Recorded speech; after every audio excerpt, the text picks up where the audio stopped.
Don't any of you have the guts to play for blood? I'm your huckleberry. That's just my game.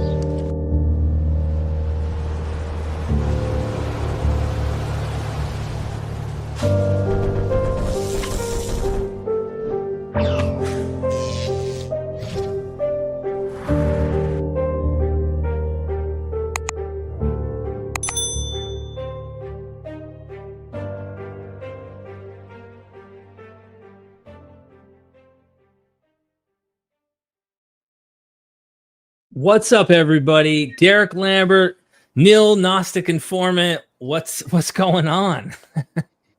What's going on? Huh? I'm just excited to talk to Dr. Gad Barnea and get some the scoop on the latest in the archaeology over there in that world, right on the scene, right in that part of the world. You can't get it. We're getting it right from the source. I mean, not only the source, like Gad, you're going in and you're grading the scholars who've been around for a while and checking some of their stuff out and going, no, we got to read this ourselves. We're sorry, they're making mistakes and we need to reevaluate this. So I figured, look, I contacted you last minute notice yesterday, said, man, I came across your article on who is Israel? What is Israel? And I wanted to, plugging your book here, Yahwism under the, how do you pronounce this? I always mess this up. Achaemenid. Achaemenid. That's the way I pronounce it, at least. Achaemenid. That's how I say it. Yeah. Achaemenid Empire. The book is free. You can go right now, download it for free. We're going to be talking about a few articles he has, like who is Israel, kind of the development of that, getting into Samaritanism. And I'll be interested to hear your take because I just crafted a script wondering, were the Samaritans in Gerizim in the 5th century during the Persian period, while Elephantine, we have evidence of polytheism, was there polytheistic or was it universally polytheistic at the same time up here in Gerizim? And so hopefully we can tackle that question as you unravel who Israel is and then get into Khnum and his attack upon Yah, or the people of Yah in Elephantine. And I like to put it as like the gods are battling, because oftentimes there's a political tension between groups or factions, and it's Yah versus Khnum. And I'd love to hear your take. So if you don't mind, let's show you. Do you have headphones by any chance? Me? Yeah, there's a little bit of a noise going on. I think it might be because if Gad doesn't have headphones and you don't have headphones, then you're both talking through your computers. Okay. Is this better? Yeah, I don't have, so I probably should. So let's this will fix that. This will fix that. Okay. Fantastic. Okay. Cool. There's one comment, Derek. One comment, Derek, on what you said. I mean, I'm not fixing, per se what my predecessors have done. I mean, in a sense, I am, but it's only because today we have better technology, and so I'm able to use really high resolution images, and even a microscope to a really good electronic microscope to go and get some infrared imaging and things like that. That allows us to read some of the detail better. So it's not, my predecessors were really brilliant people, and kudos to them. I just am a beneficiary of the technology that comes with the territory of being in the 21st century. Absolutely. So let's shamelessly plug real quick here, if you don't mind. I'd like to pop up. Oh, me and Neil are both fighting. I thought I was going to do it for you. You got it. Khnum versus Yah right now. Khnum is fighting to struggle over who gets to share what on the live stream. It's all good.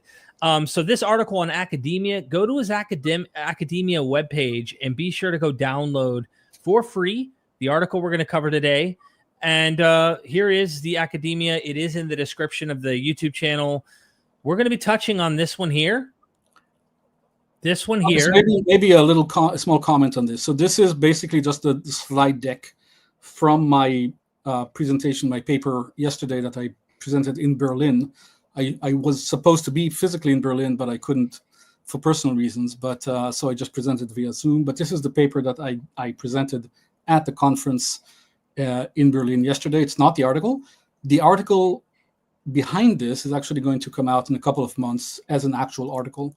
in the journal of the American Oriental Society. So that would be an actual academic article. Sounds good. I'm interested in, and then the birth and evolution of early Samaritan identity between the Persian and Ptolemaic empires. Be sure to subscribe to Gnostic Informant if you're at MythVision, and vice versa. If you're over at Gnostic Informant, subscribe to MythVision. It's the only way to get true gnosis and salvation. So, anywho, coming to you, Gad. Neil, how do we want to start this? You want to answer the question, who is Israel? Do we want to tackle that, or did you have any questions? Yeah, I mean, where's the identity of Israel coming from? Basically, I would start with that, and what's the progression look like? When do we get a kingdom? All the stuff in the archaeology. Is there 12 tribes? Is the allotment of the 12 tribe map? Is that a true thing? That type of stuff. Is that? That we start with that. Well, these are all very big questions. So we'll address them one by one, I guess, if we have enough time. Yeah, it's a lot. It's a lot to unpack here. So I'd say the first thing about Israel as a name. I mean, it sounds to us today, a very kind of, it's obviously a household name.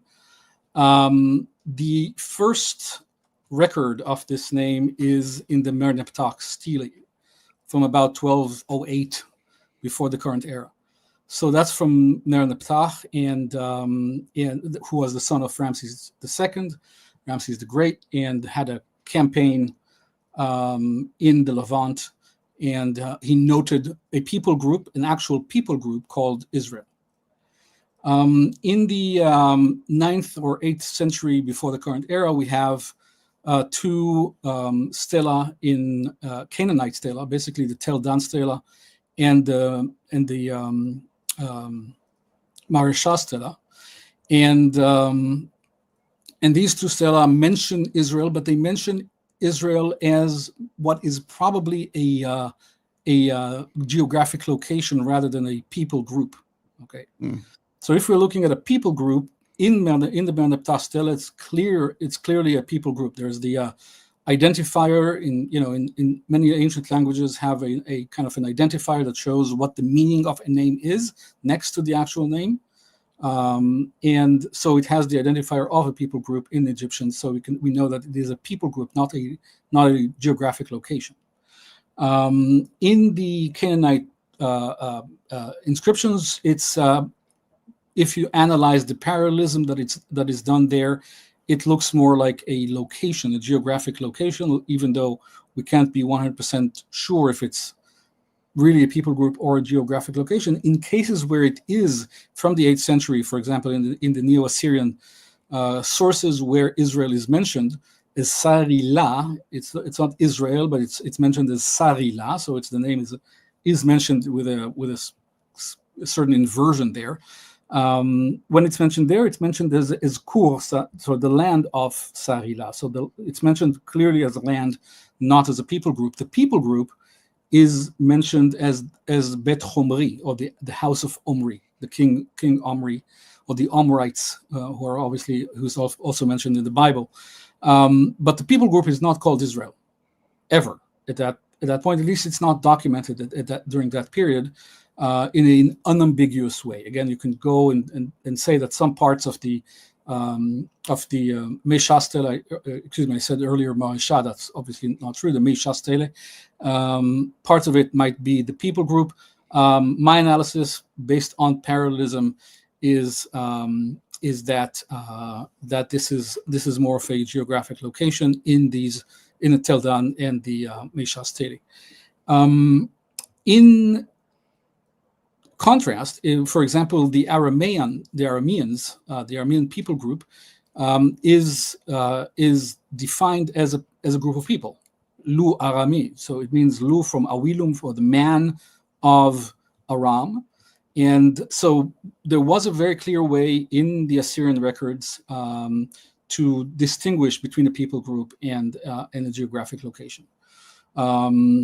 So, long story short, this means that there is no unambiguous record of Israel being a people group after Merneptah. So Merneptah, clearly they are a people group. There is a people group called Israel. But then it's more of a land Sarila than a people group called Israel at that point. Of course, Sarila is we can understand how it's related to Israel. It's an inversion, but it's a very understandable corruption of the name. But so it's clearly there. A memory of this name still clearly persists during that time. And then, what time is this again? Just so we're talking about 8th century at that point. 8th century is the last record we currently know of with Sarila that is mentioned. After that point, we only have Bet Omri, so Bet Chomri, and please note in the Bible it's Omri with an ayin, the sound, and in the Assyrian records it's Chomri with a ch sound. This ayin chet interchange is going to play a role later on in our discussion. Okay. But so we have that in the Neo-Assyrian records, which is obviously very very important. It's really the only actual official records that we have from that time period. This is not an administrative entity. This is basically just a designation of a land. Kings like Ahab, for example, who is noted in the Neo-Assyrian record, are called Ahab Kur Sarila, so Ahab of the land of Israel, not of the people, but of the land. And again, Bet Chomri or Bet Omri are is the people or the palace or the dynasty, but that's basically when people are referenced, that's the way they are referenced. Then the designation Israel disappears for a very long time, for about 500 years from that point on. Okay. This, if I may, just let me chime in for 1 second here, Gad and Neil, to give a shout out. First of all, I know I don't want to get off topic, but this is an important point, that distance, that gap. Why are they not using this term in the record? But first of all, shout out to Daniel Kyle, for both you hooking up MythVision and for hooking up Gnostic Informant with 5 gifted memberships. Wow. 5 lucky souls have been saved, and 5 lucky souls get gnosis. So, and then there's American Culture in the chat with the new membership. So again, thank you for helping us out. Yeah. So if I may, Gad, if I'm throwing you off, say shut up, Derek. Let's keep going. I'm happy for you guys. It's fine. Well, I just want to say shut up to me if I'm derailing, because you're going to get to this, but this is why me and Neil were like, what if these guys later are looking back at the records? They have access and see the antiquity, like Plato talks about, and say, you know what, that name that appears over here in the Mernaptah Stele in ancient sources, we're going to tie ourselves in a fictive way back here. I don't know. Anyway, maybe I'm getting ahead of myself. We'll come to that. Yeah, we'll come to that. And then the question, in the title of this talk today is who is Israel? And we're going to see. We'll get there, but we're going to see that there was a lot of, and we still don't have a complete answers to this. But both Judeans and Samarians identified it to some degree as Israel, and that's an open question in many ways. I have a proposal again, not a final final thesis on this, but just a proposal.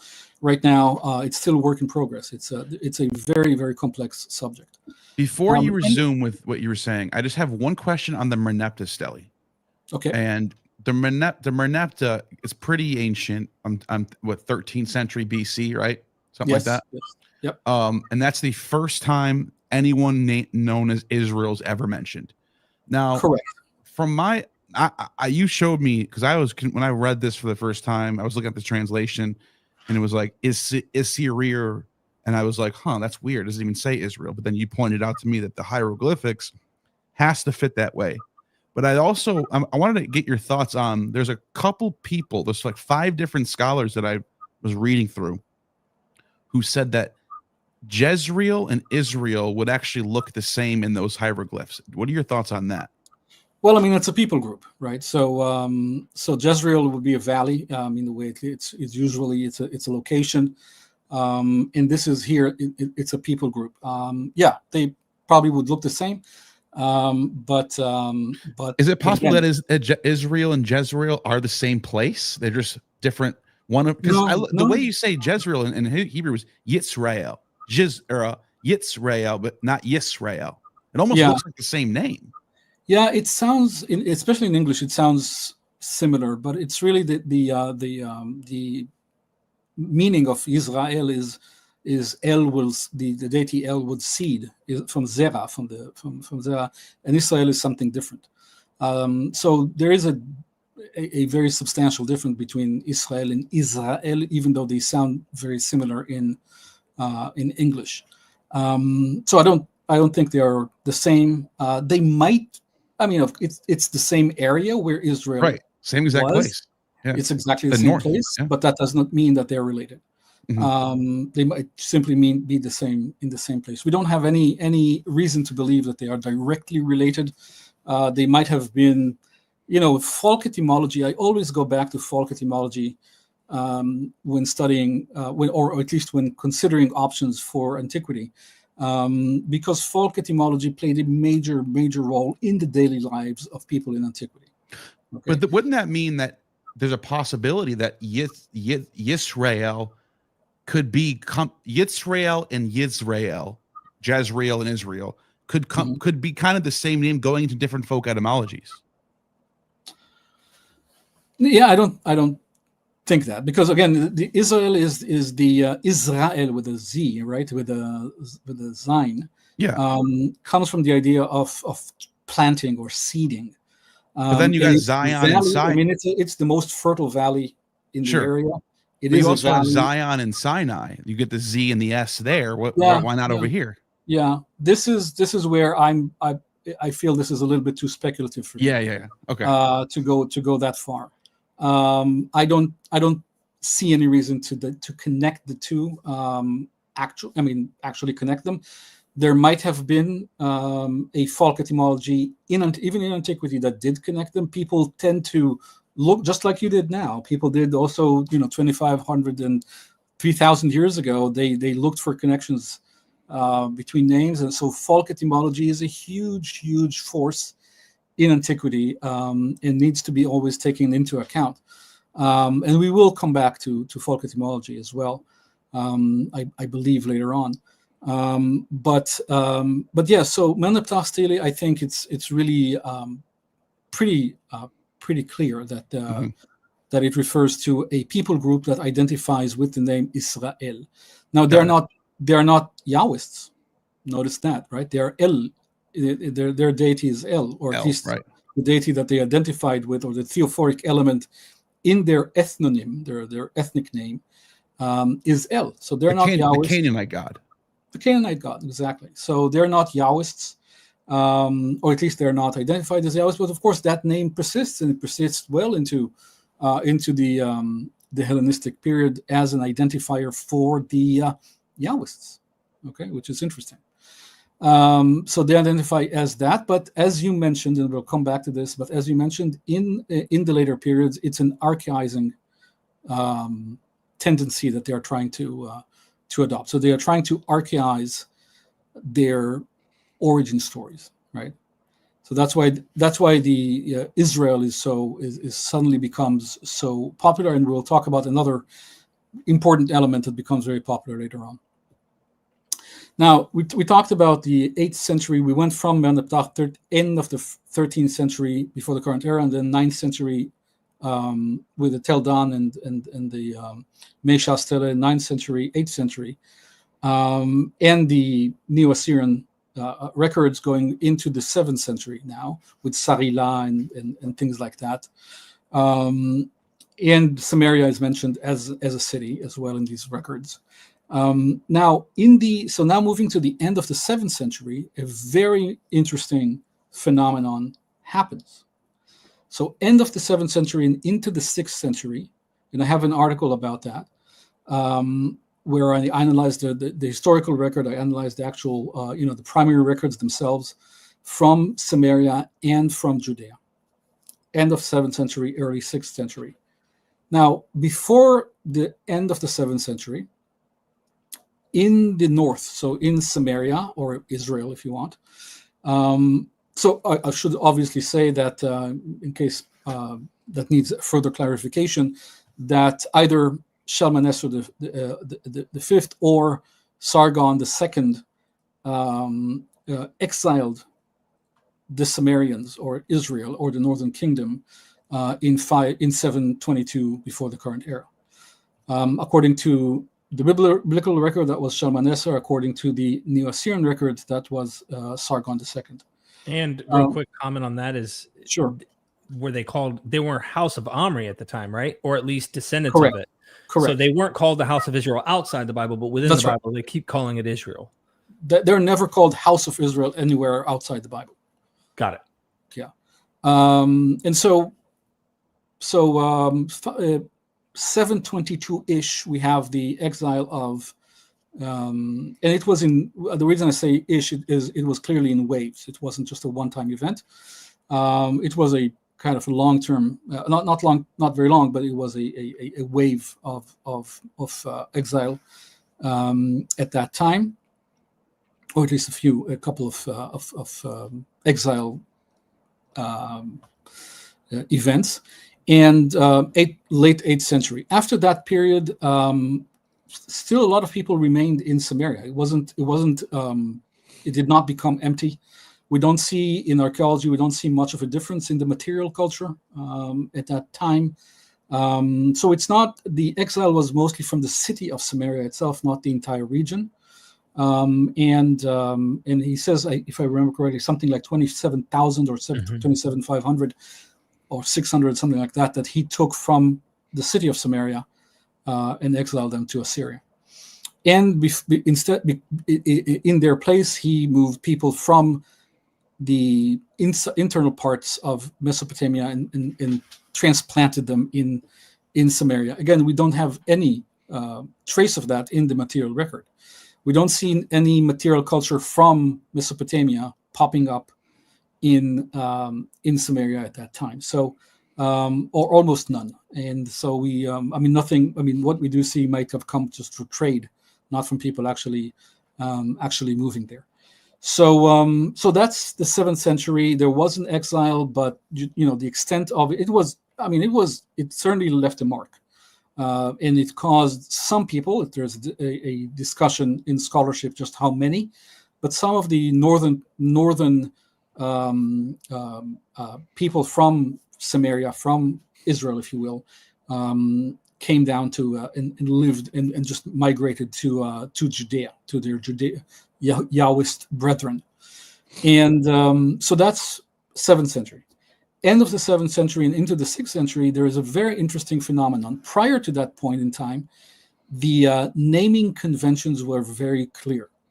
The theophoric element in a personal name, what I mean by theophoric element is the name of the deity in the personal name. So, for example, you have a name like Yehoshua or Yehoshama, right? Like Jesus, right? Yehoshua. Yeah. Okay, so it means Yehoshua means Yeho is the theophoric element because it's the name of the deity, and then add to it an adjective or a verb that describes that deity. So that's how these theophoric names are composed: a name or an adjective added to combined with a name of a deity. So a verb or an adjective with the name of a deity, that's a theophoric name. And in the north, the theophoric element for Yahweh was just Yo. Okay, Yod Vav, Yo. And very consistently. And in the south, it was Yahoo. Okay? YHW, right? YHW, exactly. So these are, and it was very clear. You could identify a name from the north because it had Yo, and a name from the south because it was Yahoo. Very clear distinction. End of the 7th century and into the 6th century, there is a grassroots reform happening across everywhere where Yahwists are settling. Okay, so you have all the Yo names, the YW names, get completely eradicated from the onomasticon, from the list of names. All the names become standardized with the Yahoo element. Now, this is a reform. This is a reform. What time is this? End of the 7th century and into the 6th century, after the destruction of Jerusalem in 586 before the current era.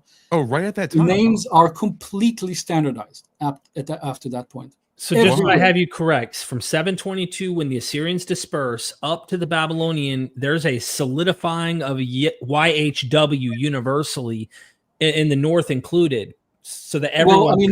So it's 522 is the end of the 8th century. I'm talking about the end of the 7th century and into the 6th. So it wasn't a linear process. Yeah, 600. It's happened. Yeah, exactly. So and so it happened from the late 7th century and into the 6th.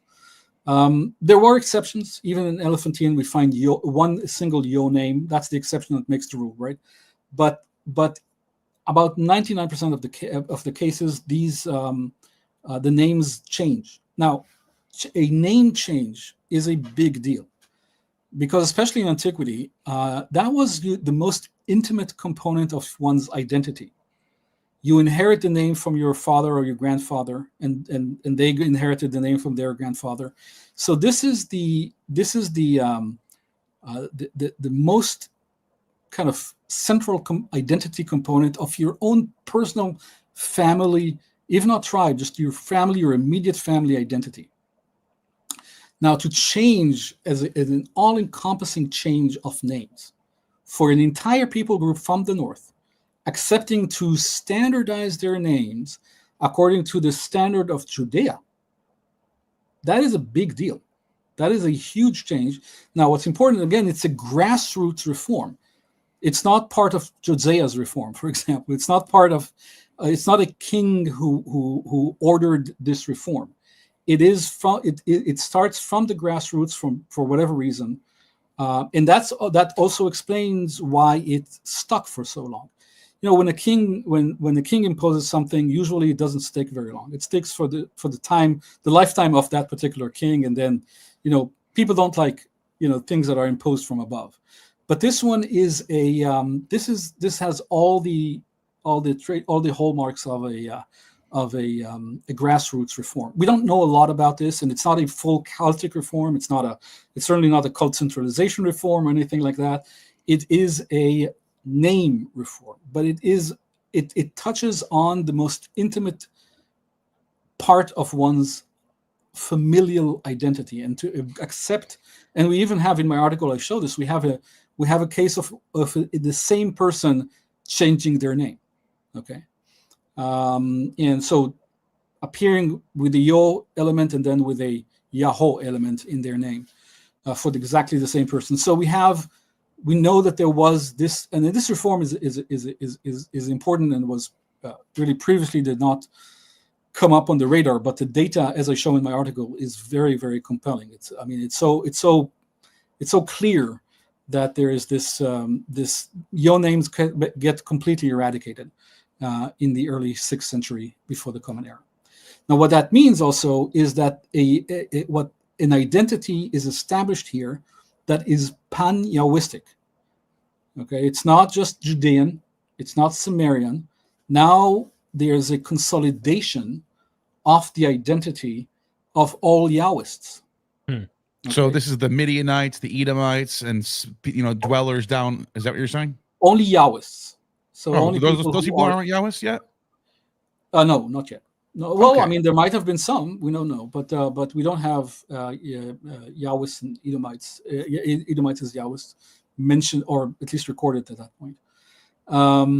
So you don't subscribe to the idea that the Midianites were the first people to really are the first Yahwists? Okay.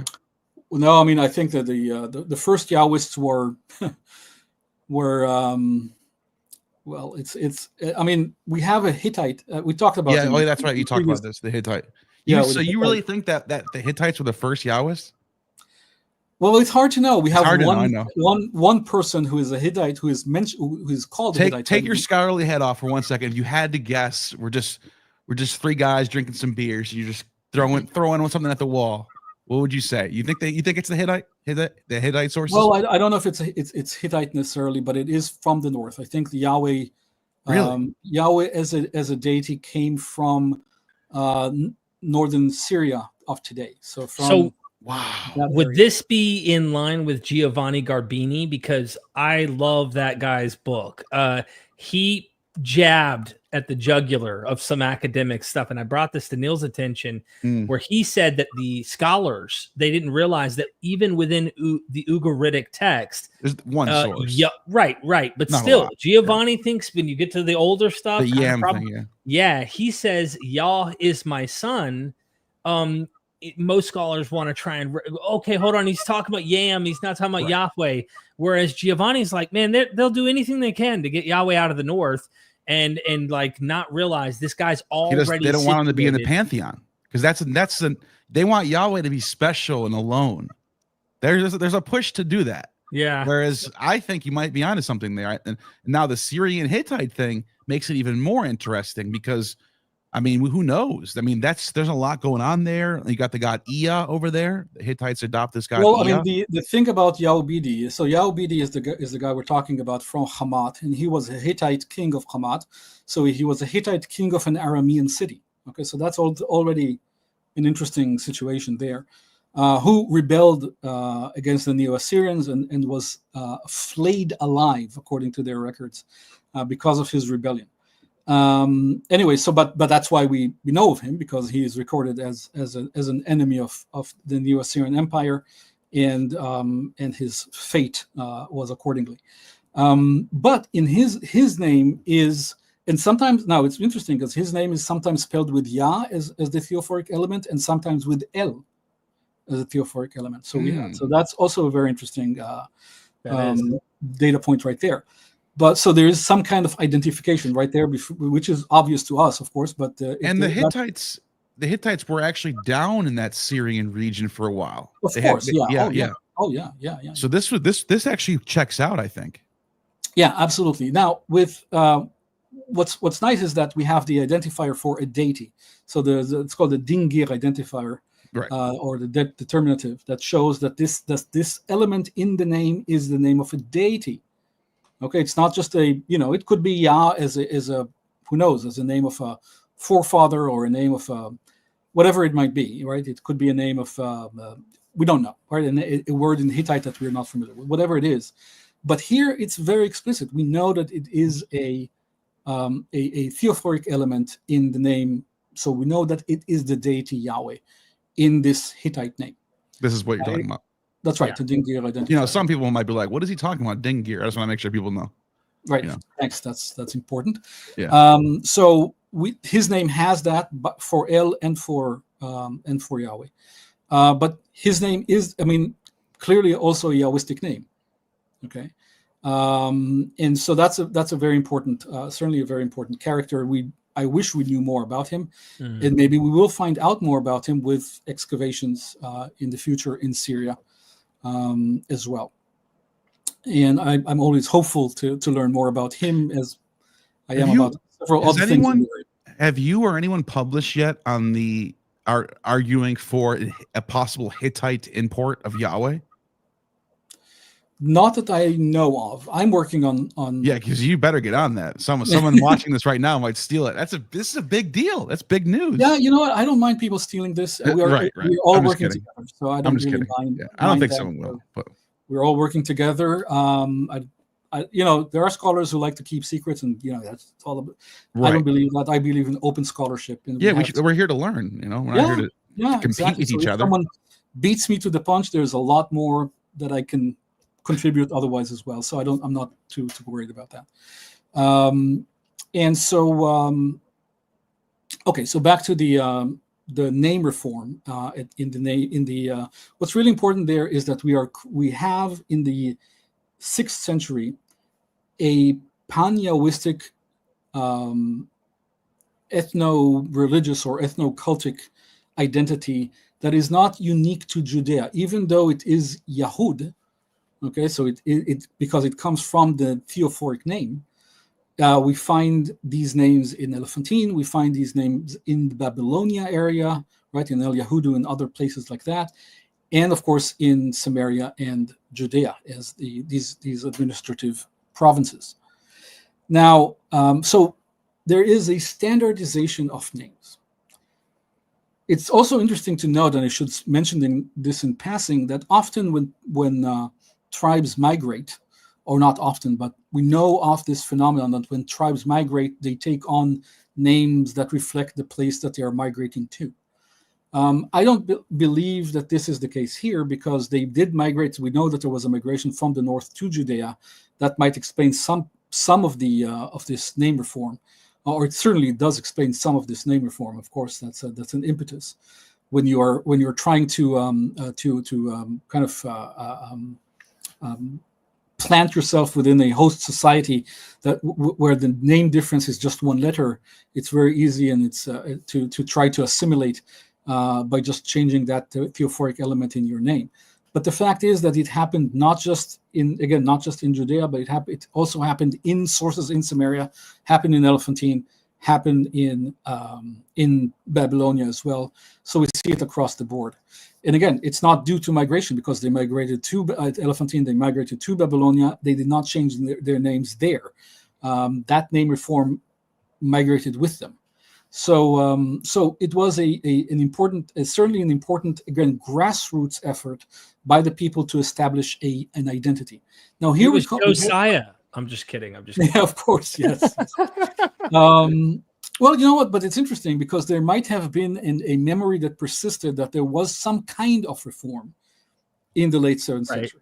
Okay, so they might have not connected it to the right reform, to the correct reform, but there might have been some memory, maybe. And again, of course, this is completely speculative, but that they remember that there was some kind of reform at that period in time. Now, now this is where we come back to this folk etymology that we talked about earlier. Folk etymology is extremely important, and I repeat this again and again and again, both in my lectures and in my teaching. We tend to discount folk etymology because it's not scientific, really. It's because scientific etymology looks at actual documents where you can see the evolution of a certain word or certain. Right. But people in antiquity had no clue. They didn't know what the scientific etymology might be. Right. That takes really you need to spend time with primary sources and study the evolution over time. They didn't do that. They looked at folk etymology, and we need to work with that and see if we can find any proof of actual folk etymology being followed at that time. So once you establish a common identity, a common cultic identity around a certain variant of the divine name Yahweh. So the Yud Hey Vav, or Yahweh, Yahweh, as the name of the province of Judah, right? The province of Yehuda sounds like a theophoric name. Now, the scientific etymology of Judah is still an open question. We don't know. We can't really explain the Daled, the D sound in the name. So we don't know etymologically to explain the name Judah yet. There are different theories, but we don't have an actual explanation. In the Bible, they explain this name as a theophoric name. The name of Judah is explained in the book of Genesis when Leah gives birth to Judah, to the tribe of Judah, or to Judah as the kind of the progenitor of the tribe. She explained the name as she explains the Daled in the name as deriving from the verb to give thanks. Okay, so now I shall give thanks to Yahweh. That's the name. So this is a folk etymology. We have that recorded at least in the Bible. Much later, of course, but it's still recorded in the Bible. Much later, at least according to my studies. Of course, a lot of people would disagree with that. But we have this folk etymology recorded somewhere, where Judah, as a place name, as the name Judah is explained as a theophoric name. I will give thanks to Yahweh, to Yahweh.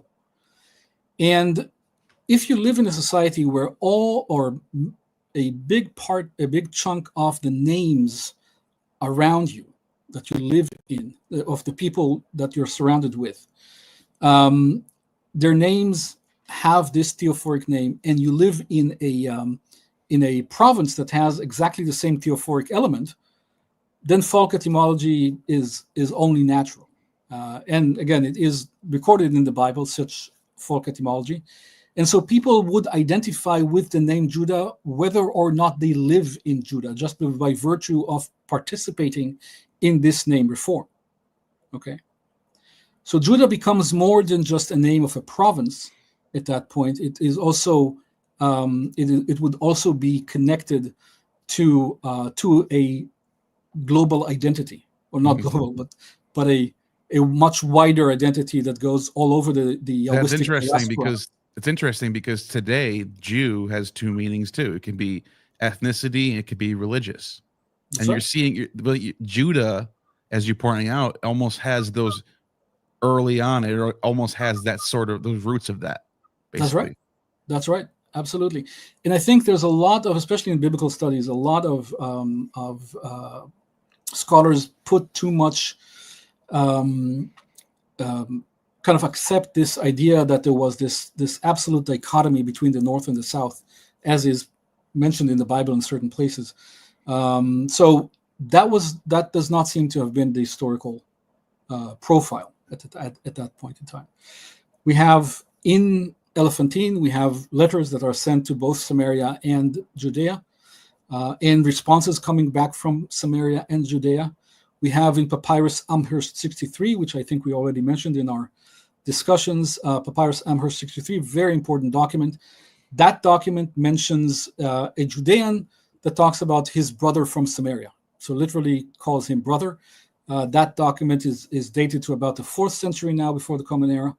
We don't know exactly when to date it to, but about 4th or early 3rd century before the Common Era. Found in Egypt somewhere. We don't exactly know where. And anyway, so we do have records, and even Second Maccabees. So now we're going into the 2nd century before the Common Era.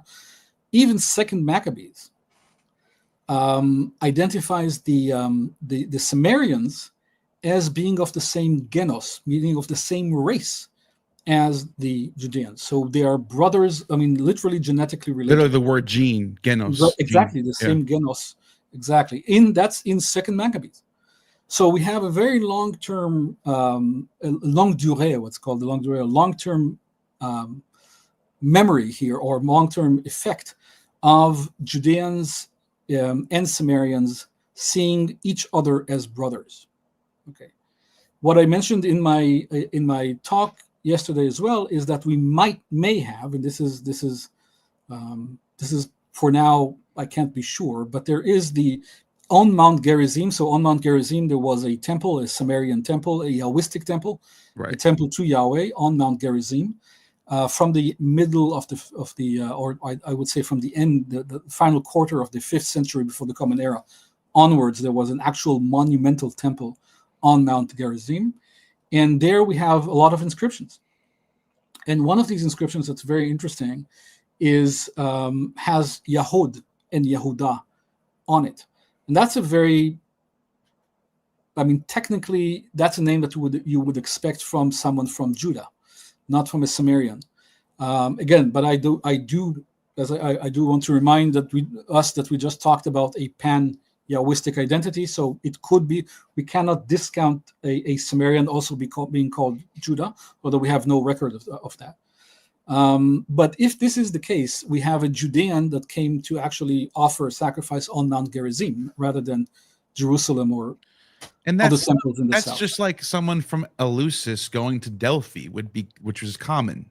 Exactly. It's the same distance, probably too. That's great. That's a great point. We have absolutely recorded cases where people from Samaria, the city of Samaria, went to Mount Gerizim to offer their sacrifice.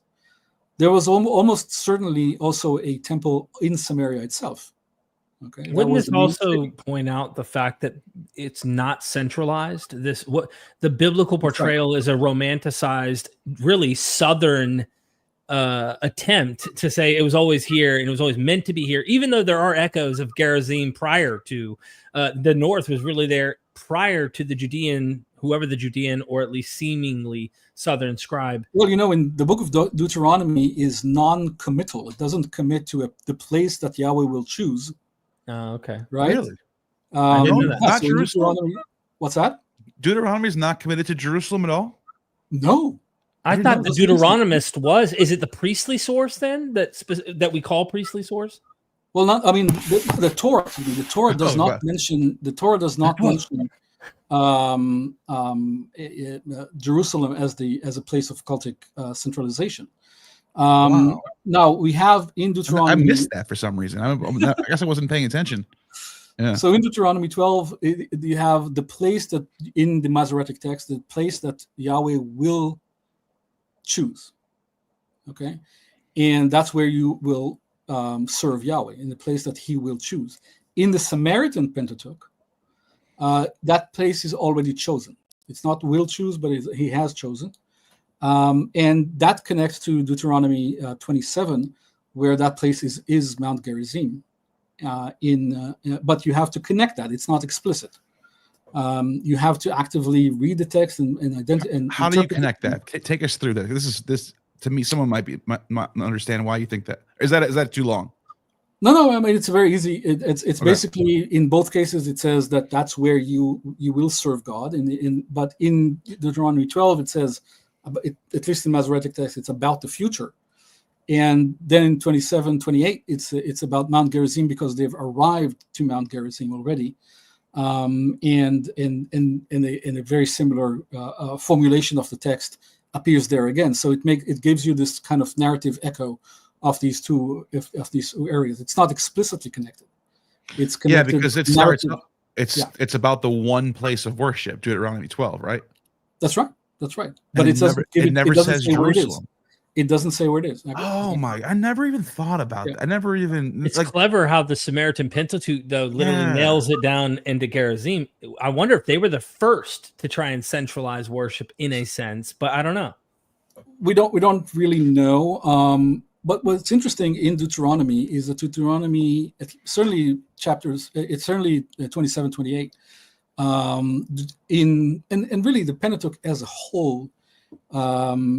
Tends to be more northern than southern, and especially in Deuteronomy. So where you have the scene in front of Mount Ebal and Mount Gerizim, when you write down the law, right? When you write down the words that you need to write down on the stones, then that's in Samarian territory. That's in Shechem. That's in Nablus. That's right in. So the words of the Torah are written down in the heart of Samarian territory, not just the heart, but that Nablus or Shechem and these right? Two twin mountains, Mount Ebal and Mount Gerizim. That's what I was going to say. That's so Mount Ebal. This is in Samaria. Yeah. Oh, and so these two mountains. Why did I think this was in the south? No. There's Mount Gerizim right here. Okay. Yeah. Wow, I'm learning something. I thought I was pretty well read on the Torah stuff. I guess I'm not. I didn't know. What's interesting is this is in the Masoretic in chapter 27 and 28. This is in the Masoretic, which kind of makes you realize like this. If anyone had if they were disputing power struggle over whose mountain, let's just say, like even the Masoretic seems to at least be closer with the few chapters later in Deuteronomy, wouldn't you say? Or I mean, in the Samaritan text, which is not, we know from Qumran and from really early translations, very early Greek translations, and even the Vetus Latina, the Latin, the old Latin translation, that the blessed mountain is Mount Gerizim, as opposed to the Masoretic, which is the curse, which where Mount Ebal is exactly. So we know that from Qumran, and we know that and Qumran were not Samaritans. I mean, the community in Qumran were not Samaritans. They would not, necessarily conserve Samaritan texts. I think there is pretty much scholarly consensus now that the older version of Deuteronomy 27 had Mount Gerizim as the blessed mountain and not Mount Ebal. And that's the Samaritan view. That's the Samaritan That's view. pretty wild that these guys get cursed, and like, is that it? That's the end of them. Well, I mean, think about. I mean, there's also another but there's also another thing to keep in mind here. We found this in Qumran. Okay, so that's about maybe first century before the Common Era. But in the Masoretic text, it's not. It's Mount Ebal, right? Mm-hmm. And so they were still editing the Pentateuch, even Deuteronomy, in the first century period before the Common Era, right? That's wild. So, I mean, the Pentateuch was still being edited at the time. That's really important to. It is. And even a single word, right? Gerizim instead of Ebal, or Ebal instead of Gerizim, even to the editing one word for polemical reasons, right? That's why I call the biblical text really a battlefield of ideas. Right? It's a battlefield of ideas. Even take the Greek, for example, where in the oldest manuscripts from Oxyrhynchus and Qumran, you have the tetragrammaton or Yao in the Greek. And in some versions, they go from Greek to Hebrew, Paleo-Hebrew, and changed just for the name of Yahweh. It goes from right to left, Yahweh, and then back to Greek again. Right. And the fact that gets systemized by the Christians later, where they just take all that out and put in Kurios, and it's the Lord, the Lord, the Lord, that shows you the battleground of ideas happening in the text. Absolutely. Absolutely. That is this obsession with working on the most authoritative text that comes from Alexandria, and which we already talked about a lot. But that idea of this obsession with the authoritative text, and now me and my kind of ideological group are going to work and try to produce this text that we believe is more that we want to be more authoritative, and you're going to have, the Hasmoneans would produce a text that they want to be more authoritative, and then different sects would maybe adopt parts of that and not adopt other parts. But this was a period post Alexandria where this obsession by people on having an authoritative text became truly, and of course that continued into Christianity as well. This obsession. I just want people to see what I'm talking about real quick. You see how this is a Greek manuscript?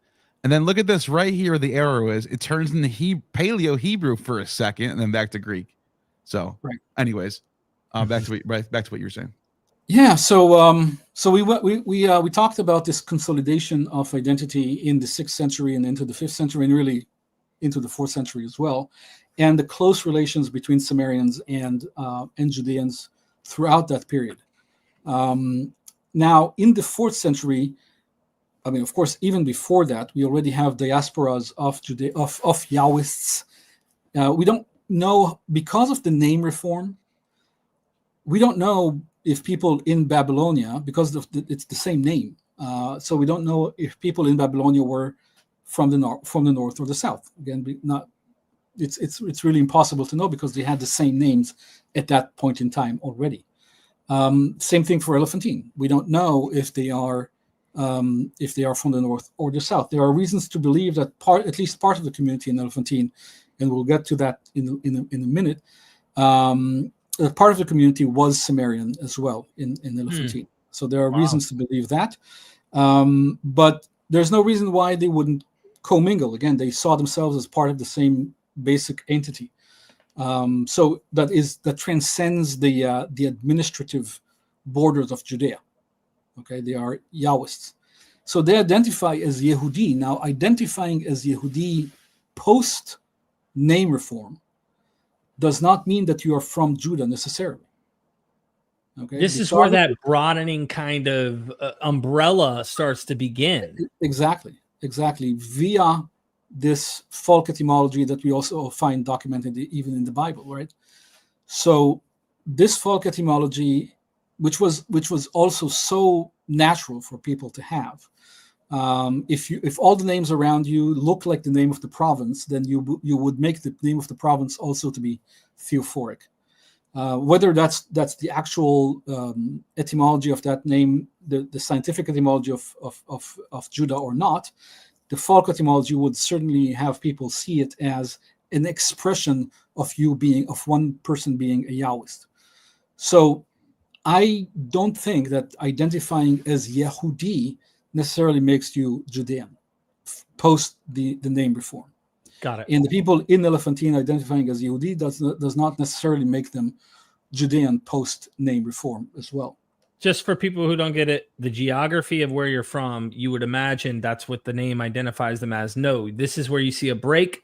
You can live in New York and still be a Floridian, is the point, so to speak. I know it's much more religious and central to the devotion of Yahweh. Well, I mean, it's religious. Like you can be Jewish in New York, and you can be Jewish in Jerusalem. You can be Jewish in that's right. It's really it's a cultic. It's an ethno-cultic or ethno-religious identifier. Got it. And that's really what it is. I mean, it's very simple for us to understand. But in scholarship, we tend to see things.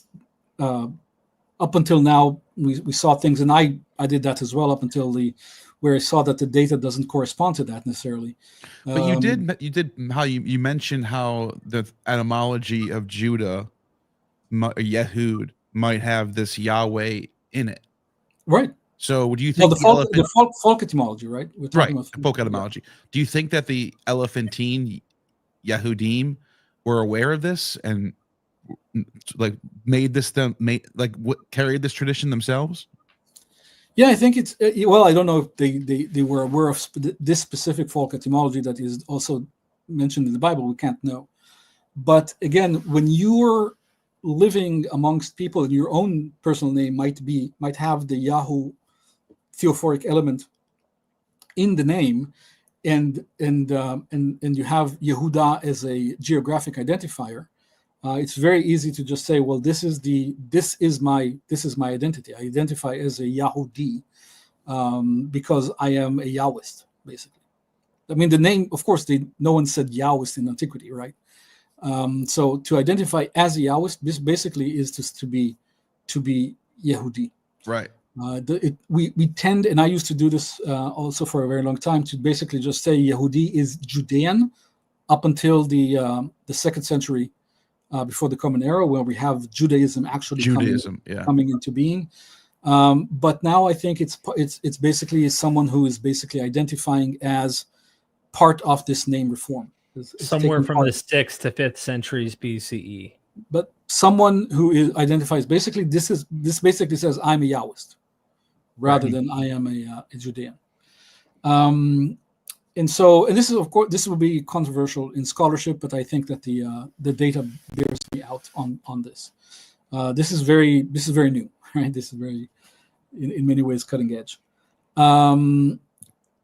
So we have this, but certainly we have whether the identifier Yehudi is related to that or not. There was clearly a consolidation of the identity at that time, and all the names are standardized. Again, which in itself it's truly a striking event. Once the names are standardized, we as we said there, we have Judeans and Samarians seeing each other as brothers, and we move into now the late 4th century. Now Alexander the Great, we are moving out of the Persian Empire, and so Alexander the Great, when he conquers Tyre and then Gaza, he uses, according to Josephus, 8,000 Samarian troops. Sorry about that. He uses 8,000 Samarian troops in his army, and he gives them, according to Josephus, land in the Tabaid area, so in Upper Egypt, the southern Egypt.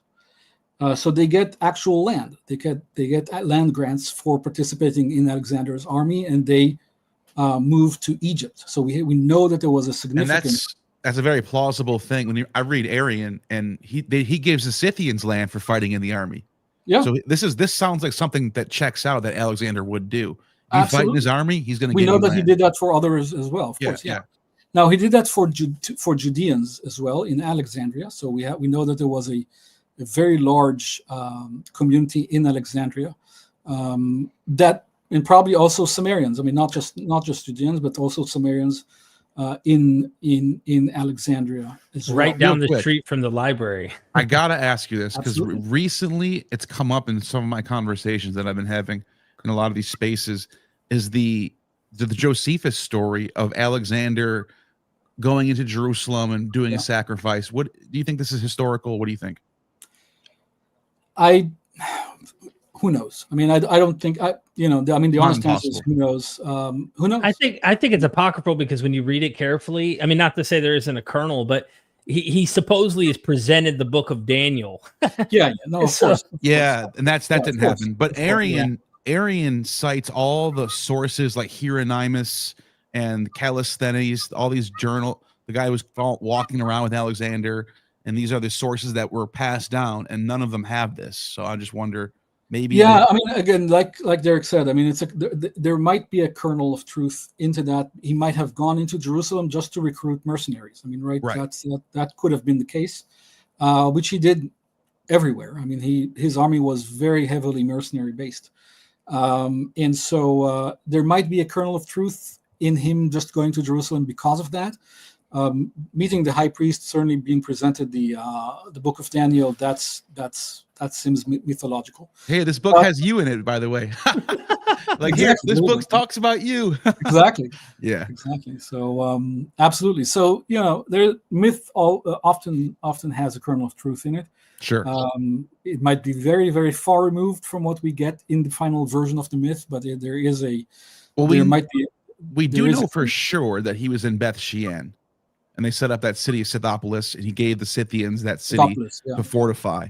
And then they set up a temple, or they set up a grotto to Pan. The grotto of Pan was built in that time by Alexander's army. So we know he's in that region. It's not that crazy. Oh, he's definitely, of course, he's in that region. He laid siege to Tyre and conquered Tyre for about, I think it was 8 months siege to Tyre, and then conquered huge battle. And the Samarians definitely participated, probably some Judeans as well, but the Samarians definitely participated in that battle. And then down Gaza as well, laid siege, took that, and then down to Egypt. And of course, conquered Egypt. And then gave land. We know that he gave land to Samarians in Egypt, not in Samaria, in Egypt. So we have a major diaspora, very powerful diaspora forming in Egypt that is Samarian and Judean in Alexandria and in the Fayum. The Fayum is an oasis in Egypt where in the 3rd century before the Common Era, there was a village called Samaria. So literally a village of Samarians. Oh, that's what it means? Yep. Samaria. Oh, Samaria. Okay. Samaria. And that village, like New Samaria, like New York. Like New Samaria, New York, right? Exactly. Yeah.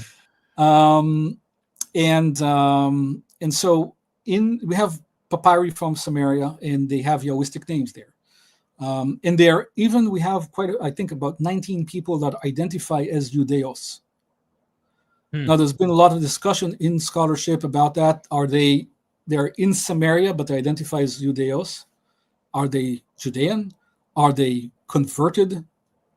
Some scholars even suggested a conversion from, I guess, Samarianism to Judaism. I don't subscribe to that. Again, I say, according to my research, they had a unified identity already from the 6th century, so there was no need to convert, so to speak. That's interesting, because a lot of times today you get, especially I'm just talking on the internet, not in scholarly circles, there's this like need to separate Jews from Israelites and Samarians, and they're all different. But you're saying actually no, this is very nuanced. This is very gray. These terms. This is and for us in modern times, we tend to be too strict about these things. Well, then to your point about it, though, in this community, they have this this name. What is your explanation? What do you think is most likely on why they have those names? Is it just simply these particular names are just to these people, but everyone also fell under that same umbrella? No, we're talking about Samaria, the village of Samaria. Yeah, the new village of Samaria. So yeah. Before we do that, I'll just take a Okay, little detour to make that to explain what I mean. In Elephantine, the same people identifying as Yehudi also identify as Aramean. Okay, in Elephantine, you have the same person. Aramean? Aramean, yeah. Huh. Because Arameans are like, aren't they Indo-European people? No. No? They're Semitic. Oh, I'm thinking Armenian. Okay. No, not Armenian. No, Aramean. Yeah, okay. Sorry, Aramaic. my fault. I heard you wrong. So they identify as Aramean. Aramean, got it. The same person. So I have an article on that also. It's called Identity in the Achaemenid period.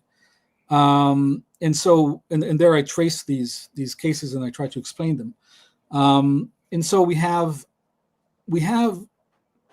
people identifying as Yehudi and then also identifying as Aramean, which is very interesting as well. So identity was much more fluid in antiquity than we tend to think today, that it was a very static thing.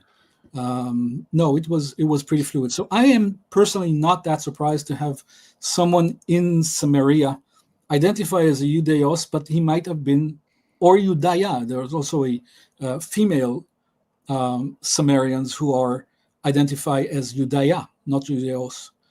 And so Judea, I should say. So you have, and they might still be Samarians. You know, they don't have to be Judean to identify as Judeos or Judea. Again, because they are already living in a situation where there is a pan-Yahwistic identity already. So you have this village of Samaria in the 3rd century before the current era. Now, we're already talking about the diaspora. This is the diaspora in Egypt in Hellenistic times.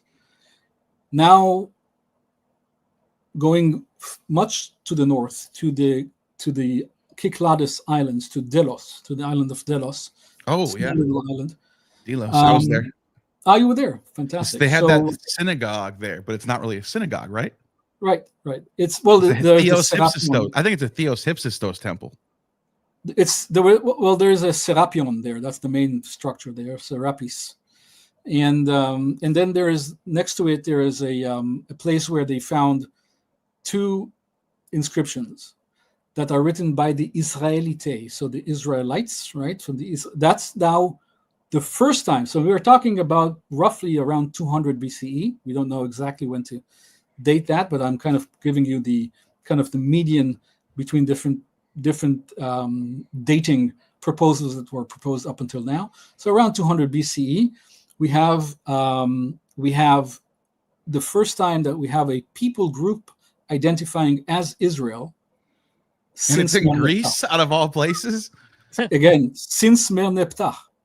So for a millennium. Wow. For an entire millennium. Because you said it was a place name after the Merneptah. So like it's not a people name necessarily. That's right. For over 1,000 years. That's right. But this is not almost exactly 1,000 years. This is not the same place as the so-called Delos synagogue, though. This is a different spot. No, it's exactly the same place. Really? Because I was under the impression that it's not. It's exactly. It's next to the Serapion. Okay, because I was going to say you had the Delos synagogue, and this turned out to not be a synagogue because all they had was Theos Hypsistos. But this could be we know now this is actually, there's a god, a pagan god called Theos Hypsistos, God Most High. Hypsistos is Elyon in the Bible, right? Yeah. I'm not saying it's not. I'm not saying it's not. This is why they thought it was a synagogue. But then it turned out like this might not be a synagogue because the Hypsisterians were around at this time, Greek Hypsisterians. Yeah, but there was, Yahweh and Hypsistos have a long history of Gregory of Nyssa writes about this, how they the Hypsisterians all became Christians eventually. Yeah. Gregory No, I mean, Visa Hebrews was one of was- these. He was one of them, actually. And Elion, of course, in Canaanite sources goes way back, and we have it in the Bible as well. I mean, we have an actual. I think we talked about this, but we actually have a triad in the Bible of Shaddai, Elion, and Yahweh. Yeah, As a triad. So that's fascinating. yeah. So we have Trinitarians are going, I like this guy. Yeah, Well, it's a triad. It's not a trinity. It's right. It's very different. I Very know. Of course. Yeah. A triad is three. It's not 3 in 1. It's 3, right? So Three different trinity ones. is supposed to be 3 in 1. And their triads are extremely common. Extremely. Oh, I common. mean, they are the standard, really. Yeah. Triads are extremely common. Capitoline triad, for example. Yeah, in Rome. yeah, absolutely. And so So over 1,000 years, it shows the name Israel in Delos up here in Greece. I wouldn't say over. It's almost exactly 1,000 years. Okay. I mean, we're talking about Meneptah about 1208, and now we're talking 200.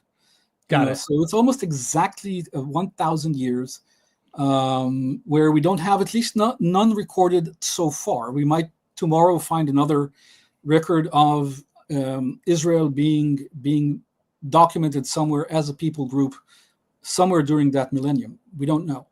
But from the records we have today, we have a 1,000-year gap of the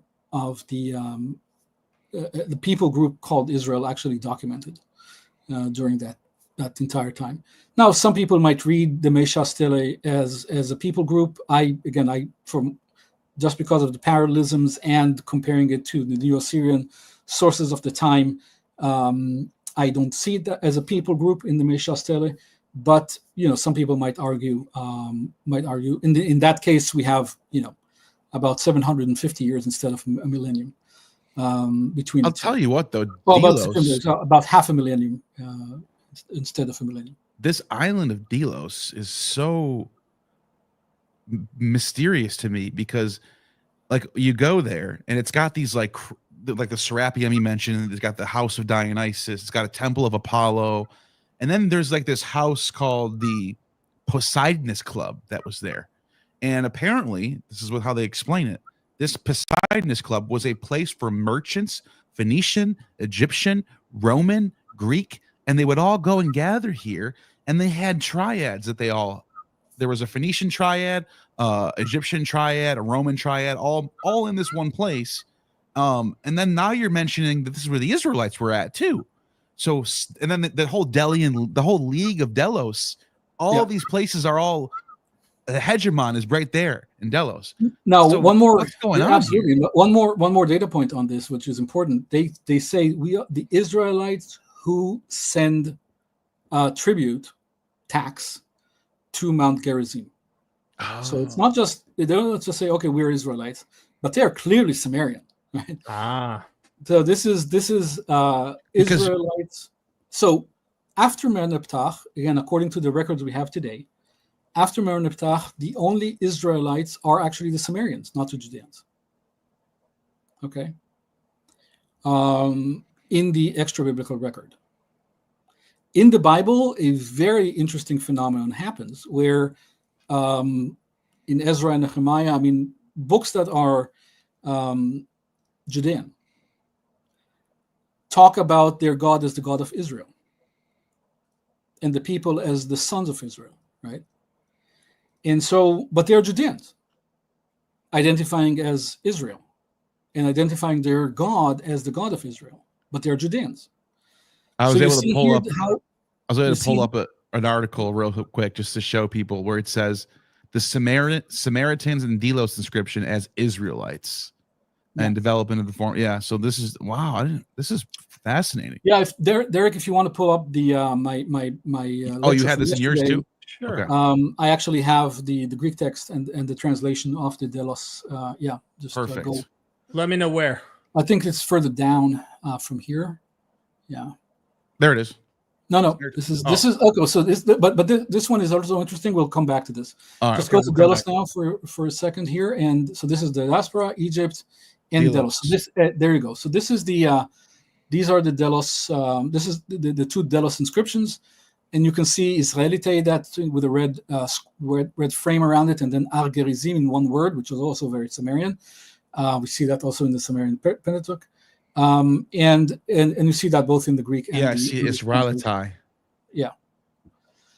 And so these are the two Delos inscriptions. Now, in a different inscription in the Serapeum on Delos, we have, and if you go scroll down one more slide down, you have, we also have that's the Serapeum, right? Pravlos Samarebs, Pravlos the Samarian, who is mentioned in the list of contributors to the Serapeum.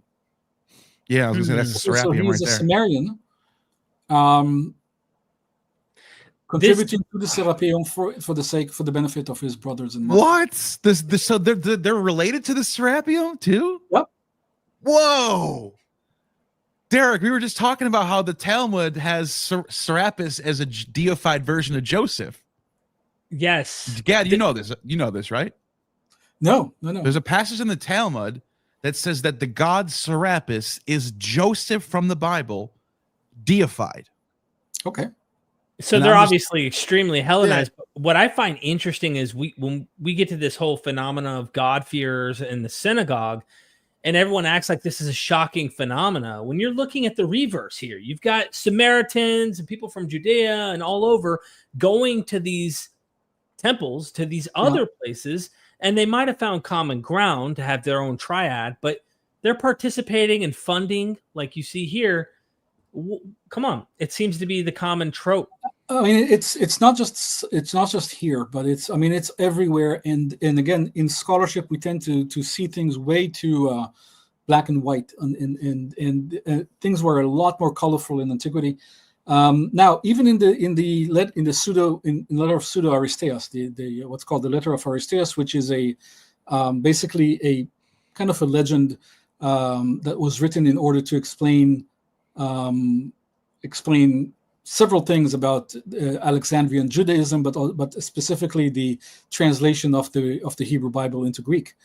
So that letter of Aristeas or Pseudo Aristeas, even in that letter, which is 2nd century before the Common Era, even late 2nd century before the Common Era, even in that letter he writes to Ptolemy. Again, it's a mythical letter, but it still represents how people thought at the time.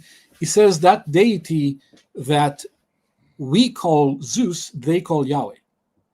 Okay, so but it says it's the same deity. Yeah, right. It's just a different name, right? I'll go even further, in Acts chapter. So even in the New Testament, I love this. Acts chapter 17, the words that were put in the mouth of Paul in Athens, where he says that God, that the unknown God that you worship, that's the God that I'm preaching to you. It's the same God, right? Yeah. Just a different. So this idea of assimilation, I mean, this is assimilation, right? Yeah.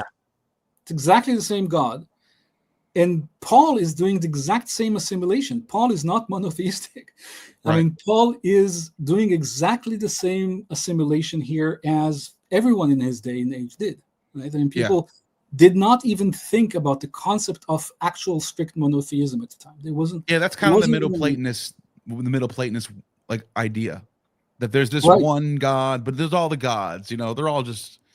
Yeah, I mean, strict monotheism is a much later development. In fact, it's an Islamic development. Strict monotheism. And even in that case, it doesn't really exist because you still have the jinn and you still have. It cannot. You're right. It cannot. Yeah.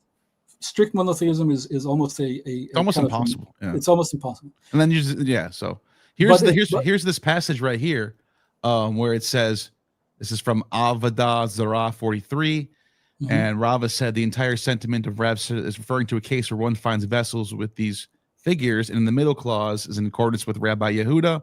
It is taught in the Bereta that Rabbi Yehuda adds forbidden figures as a figure of nursing woman, the image of Isis and Horus.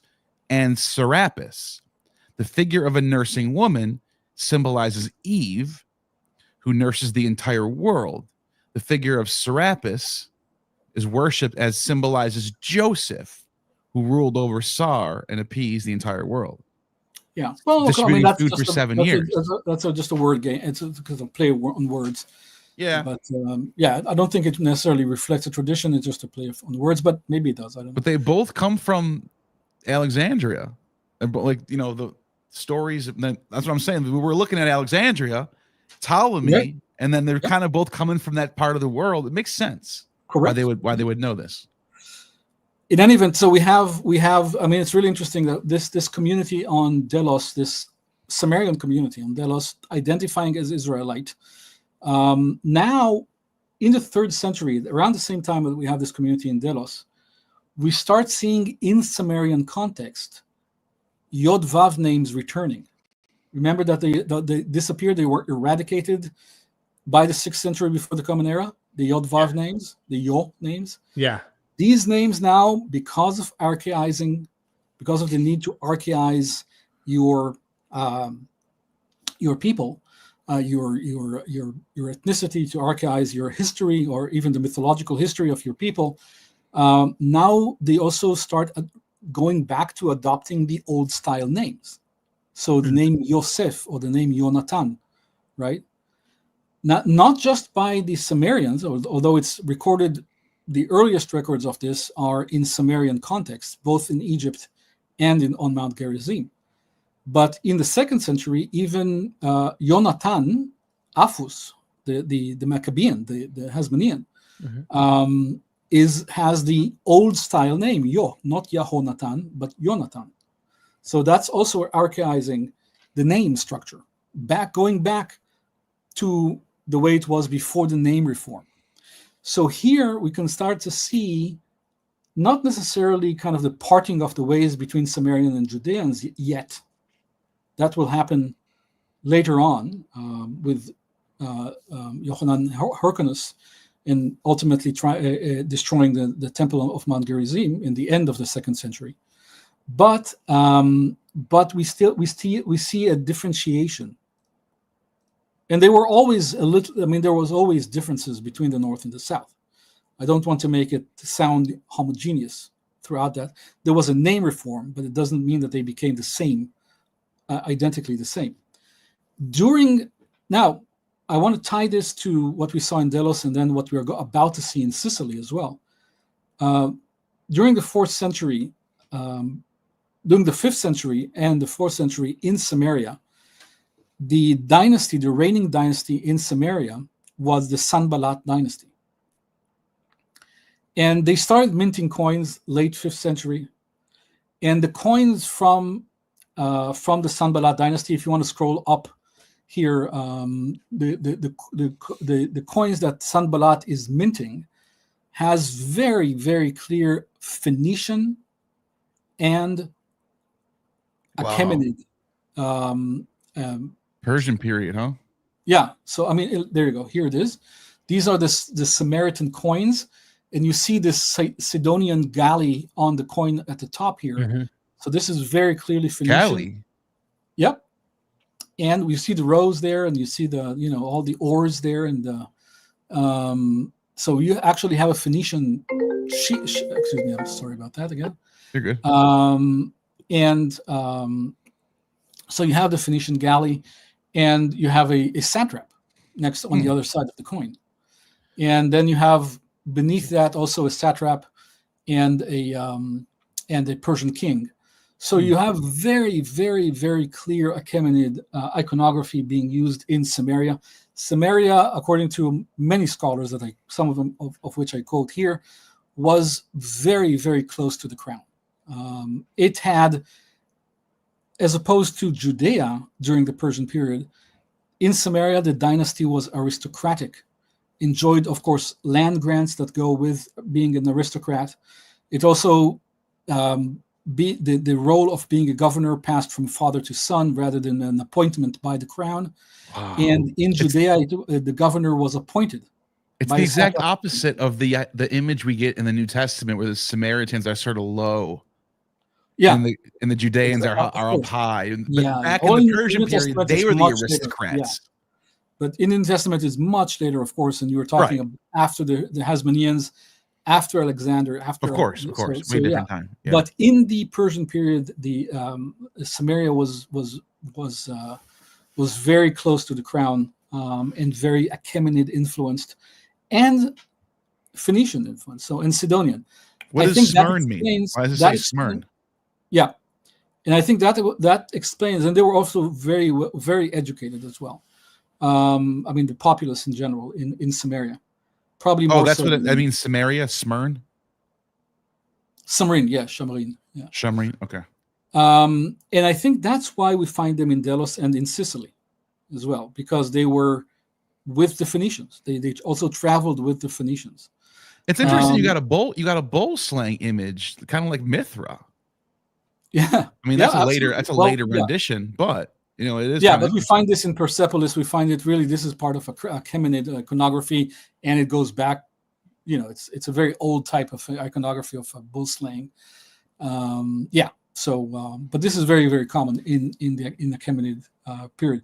If you scroll down almost to the end, you'll see what I mean by the Sicilian. Yeah, there you go. So here, this is a column that was found in Sicily. That's an interesting script right there. That's the Samarian script. Yeah. Now, Samarian script is dated anywhere between the 2nd century before the current era to about the 3rd century of the Common Era. I would actually date it earlier only because we see how conscious they were of separating themselves, the Samarians. Is it going left to right? Themselves. What's that? Is it going left to right? Yeah. It's like wow. Yeah. Right to left. Excuse me. Right. Oh, it's right to left. Why does it looks like it's the backwards? The he. Is that a he or is that a shin? No, that's a yod and a hey. Yeah. Those are yods. Yeah, it's upside down here. Oh, okay. And that makes sense. And so, and this is actually, well, this could be. I mean, this is "Rise up, Yahweh, and may your enemies be scattered." What's written on this column in Sicily, in Syracuse. Okay, so I mean, it's far from Palestine. It's far from the Levant. And so this is found in Sicily. We don't know when to date it to. I mean, it might be anywhere between the 2nd century before and 3rd century after. It might have been simply just imported from somewhere else. We don't really know. But it has it has text on it that does corresponds to Numbers 10:35. Now, I want to point out something that is a reoccurring theme. The fact that there is this short quote from a biblical text, this late could be an actual quote from the biblical text. Sure. It might be. It might, but it can also be something that comes from a common tradition, okay, that also made it into the biblical text, but also made it here. It's not necessary because we have only this, part of a verse. Yeah. It's not necessarily a actual quote from the Bible. Is there anything word for word the same or no? It's word for word the same in these 4 words, right? Just the 4 words, okay. But again, this formula could have been much older and predate the Bible, and have impacted the person writing this independently of the Bible, right? The formula might have been an apotropaic formula that was carved on amulets. Who knows, right? I mean, we know the fact that it appears here and it also appears in the Book of Numbers does not mean that the person necessarily quoted from the Book of Numbers here. We don't know. Yeah, I mean, I would give him this one. I would give him. Well, I mean, this late, it is likely. Yeah, exactly. There's no reason There's no reason that it. Yeah, can't. but then you go to the Ketef Hinnom amulet. So the Ketef Hinnom amulet that I assume you're familiar with. Yes. I would need to see it. Everyone thinks the Ketef Hinnom is the oldest biblical manuscript. Even our friend, what's his name? The one where I'm going back and forth with Daniel on right now, Derek. Justin. Even Justin thinks this is a biblical manuscript. He called it a biblical manuscript. I was like, gotcha. Now he's a smart guy. But like for some reason, Ketef Hinnom. If I can pull it, Derek, can you pull it? Yeah, I can pull it up. You want to pull it up because I'm not sure how to spell that. I got it. It's right here. All right. And the people really think that this is evidence of the Bible going back to whatever this is dated to. So this is a good topic to test. 600 BC. Got it. And, well, I mean, it's dated. It's the problem is it's really hard to date because it was found in a dump, basically. So it's not stratified. Yeah. So it's really hard. What to exactly date. does it say? That's what I'm trying to figure out. Oh, here it is. Yeah. Yahweh, can't read it. The great who keeps the covenant. Is any of this word for word in the Bible at all? From what I gather. Certainly if you go back to the may he keep you and make his face shine upon you. That's very famous. The kind of the priestly blessing that we know from the book of Numbers. Yeah. The end here. But we have two versions that are different. But this is now this is shorter than what we have in the Bible. This version of this text is shorter than what we have in the Bible. Gabi Barkai, who was the archaeologist who found these amulets, right here, published this guy's awesome, by the way. I used to watch him on the Naked Archaeologist. So when he published this, cool. In general, in scholarship, we tend to say that the in general, we prefer the shorter text being earlier than the longer text, because usually, not always, but usually we prefer the shorter text. When he published this, he says, he here actually writes in the footnote, usually the shorter text is older, but not in this case. And he doesn't explain why, but he says not in this case. And I write that in an article that's not out yet. I haven't finished it yet, but I have an article on these amulets. And he was pretty biased. He was pretty.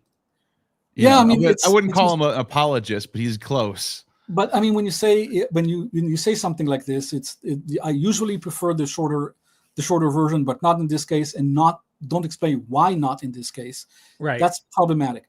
Like we can go to Deuteronomy 32 and realize the Masoretic chops out 4 verses, but there's explicit evidence to why the Masoretic changes the name from gods to sons of Israel. It wants to remove the pantheon. It's definitely got an axe to grind, whereas something like this seems to be make his face shine.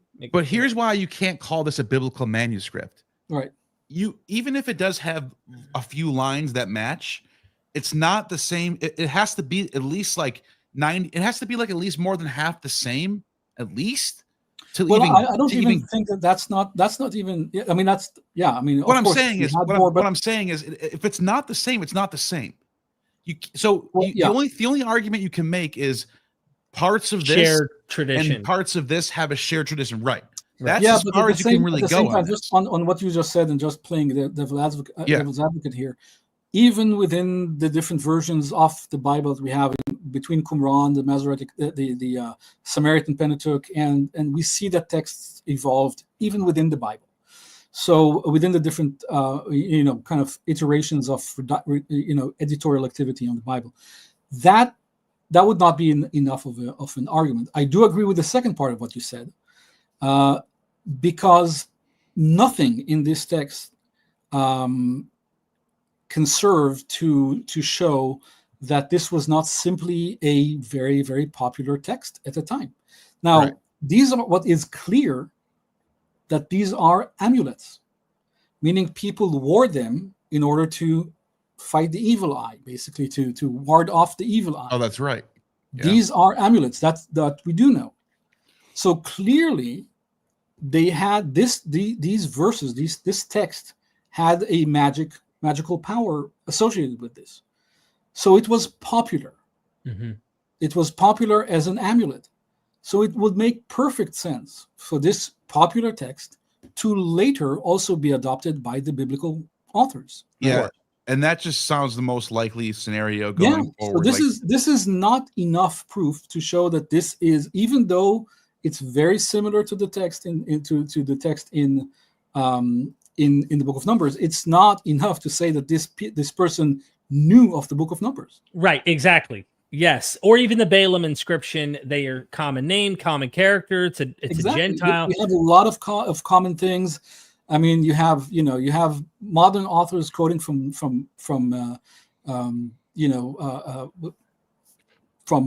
popular idiomatic expressions. It does not mean that they necessarily authored that expression, but it was an idiomatic expression that was popular at the time. I mean, it's idiomatic expression. Certainly, I mean, the thing is that I think that the most incriminating evidence here is that these are amulets. Right. Okay, these are amulets. We know amulets from around the Mediterranean basin, across the Mediterranean basin, they use formula. So this was a popular formula to ward off the evil eye. The one thing we can do, though, Gad, is say there is an extensively deep into the past tradition from which later authors are working from. And so therefore, it's when we talk about dating material, that there's so many questions, and you have to formulate what you mean. Because if you say, well, a lot of this material is ancient, no joke. I mean, a lot of stuff goes way, way back. But exactly. Yeah. Exactly. Yeah. Now, I'll give you a counterexample. If we had found a papyrus, okay, where someone blesses his addressee, the person he's writing to, at the end of a letter, and says, "May Yahweh bless you and make His face shine upon you, etc., and give you peace, etc." Then it would be more likely that this is an actual quote, even though it's not necessarily the case. Even then, he might simply be repeating that very popular formula. It's not necessarily quoting from the Bible.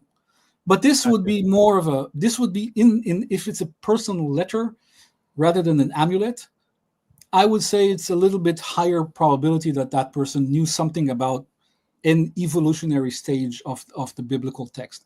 But since this is an amulet, these are two amulets with a very similar text, showing that this text was very popular. Right, we have two of those. That's true. That's true. So this text was popular at the time. It's it's really no evidence for knowledge of the Bible. It just means that the biblical author also adopted this text, which was popular for their own purposes. It's exactly what I'm saying. Like the fact that it has all this extra stuff that's not in Numbers means it's a different text. Period. Right. You can't call it a biblical manuscript. You can say, "Oh, look, this text has a lot in common with this biblical manuscript." That's it. Right. That's all we can say. That's right. Absolutely. God, you just don't want Joshua to be the guy who wrote the Ebal tablet. That's all. That's all I want. I'm anti-Joshua. That's right. Yeah. That's right. Sorry, we took you off for a road here. No worries. We really have. I mean, this is a big subject. Yeah. Okay, so we're back here. We get what you're saying, and we're with you. We actually 100% agree. I mean, it could be, but it also could just be shared tradition, common thing. Who knows? I mean, the difference, I guess you could point out the differences between the example you just gave about the supposed 6th century amulet and this is that this seems every letter here does reflect what we find in Numbers, but it might be just a common tradition at the same time. Again, because it's much later. Right. We know that that there was a Bible at that time, even if it's dated to the 2nd century. If this column inscription from Sicily is dated to the 2nd century before the Common Era, which I don't believe would be the case, but if it is to be dated that early, at least we know that there was some Bible, some form of a biblical text in the 2nd century before the Common Era. If it's dated in the Common Era, then it's even more likely that this would be a biblical. But it could have been because it's on a column. It's column inscription. Now this is laminal column. Of course, often defines the entry point, right, to a certain structure.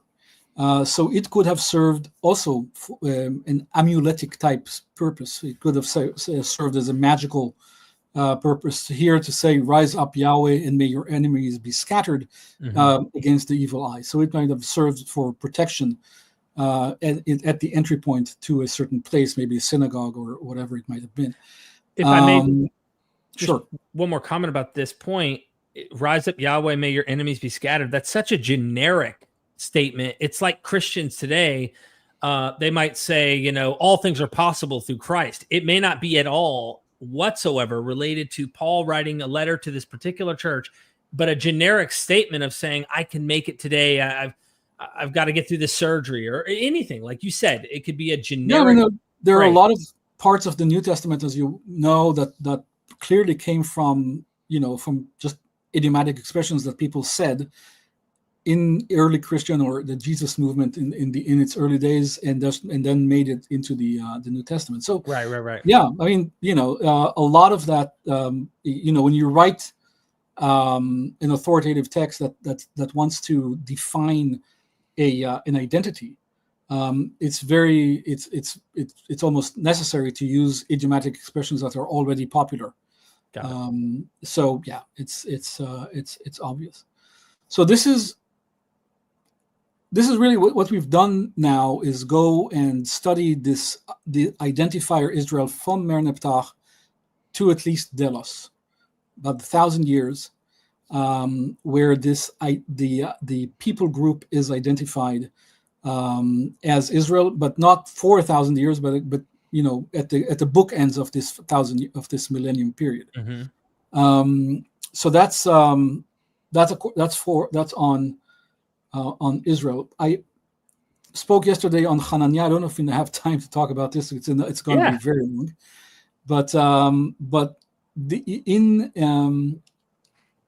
and that ties back to this idea of Samaritans and Elephantine. So in Elephantine, we have the famous so-called Passover Letter. And I don't call it the Passover Letter, and I published on this point. I don't see it as related directly, at least not to the Passover. It might be a kind of prefiguring the Passover, but it's certainly not directly related to the Passover. In any event, this letter, you scroll down one more slide, people could see what we have from this papyrus. Not a lot remains. It's very fragmentary. But basically, a person by the name of Ḥananiah writes to his brothers, Yedoniah and his colleagues, the Chela Yehudia, the Judean group of people. I read Chela not as military troops, but as in the Persian sense of the word, which means just an ethnicity, basically a group of people, which in Persian would be kara. I won't get into details. In my article, I go into more details on that. But in any event, he talks to he addresses his colleagues here and calls them his brothers. May the peace of my brothers, may the gods, plural, seek after at all times. So these are clearly Yahwist, and as is very, very common, I mean, really ubiquitous in the Elephantine sources, they're greeting each other by the blessing of the gods, plural. And that's the common,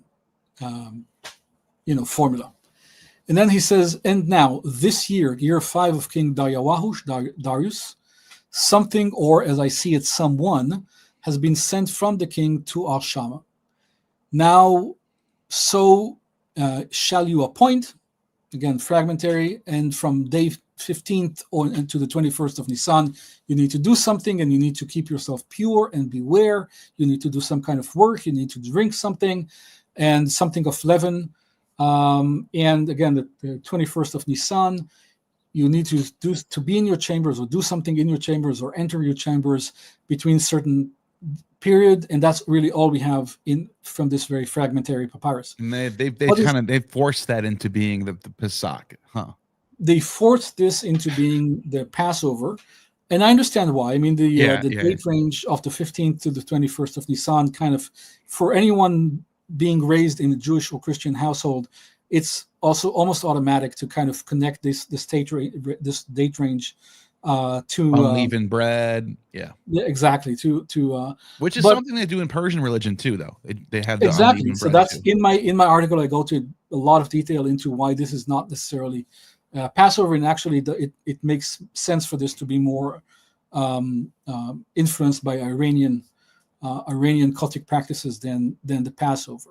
Wow. This is really just the first full moon of the year. The 15th of Nisan is simply the first full moon of the year. It's not that special. And in the Zoroastrian religion, that was also a very important day. Now, in that article, just so because people listening to this would say, well, why do you think there was a connection to the Zoroastrians? I show that the Yahwists at Elephantine had a fire holder in their temple. And that's what done. Very good job. I remember. Yeah. So they had this fire holder in the temple, or associated with their temple at Elephantine. So the level of assimilation that existed between the Yahwists, at least in Mm. Elephantine, but I think it wasn't just limited to Elephantine. There's no reason to believe it was limited to Elephantine. The level of assimilation, which we also see later on, right, among the Samarians in Delos, and we see this assimilation really everywhere. Assimilation with different practices of either maybe the Greeks or the Canaanites or the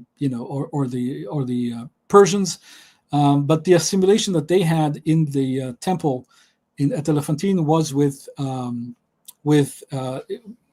fire holder, or what's called also erroneously a fire altar, which is kind of the central piece in the Zoroastrian tradition. So they had that, and I show that what we do have documented is their assimilation with Zoroastrian practices. We don't have the Passover documented yet at that point in time. Good point. Anyway, but what I want to focus on here is about the person of Ḥananiah. And Ḥananiah is writing this letter very authoritative, and he is clearly a leader above the leaders. He is clearly far above, in terms of authority, the leaders of the community at Elephantine. He orders them what to do. He gives them cultic observances to follow, right? So he is far more authoritative than anyone within the Yahwistic community in Elephantine. But not only that, we have also, if you scroll down one more slide, we have another document from around the same time period where we have kind of accelerating events of persecution on the Yahwistic community in Upper Egypt. And one of these cases, we have Ma'oziah, who is detained, thrown in jail by the local governor of Upper Egypt. A very powerful man. I mean, this is the local governor of Upper Egypt. Wow. Half of Egypt is governed by him. And that's the man throwing him, and his name is Widrangah, very infamous name in the Elephantine history and in the history of the island of Elephantine. And he throws them into jail. And a pair of servants called Jecho and Hor win his freedom. They're able to negotiate with the governor for the freedom of this person. Okay? These servants are said to be servants of Ḥananiah in one place in this same document, and in another place of Anani or Ananiah. Okay? You remember when we talked earlier about the Ein Chet interchange, which we see also with the Beit of house of Omri and Chomri. Mm-hmm.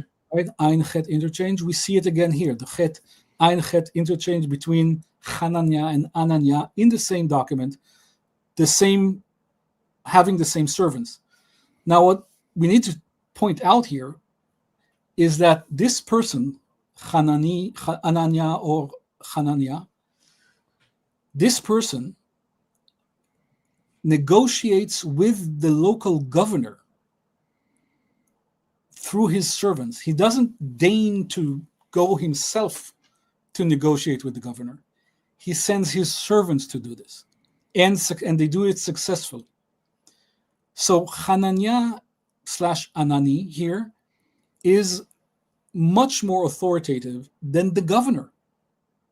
Okay? Now, in Egypt, in the Persian period, and in general, the Persian Empire, the hierarchy was king, right? Darius, Artaxerxes, Xerxes, etc. You had the king. Below the king, you had a system of satraps, which were kind of uber governors. There were governors of several provinces. And then beneath the satraps, you had governors.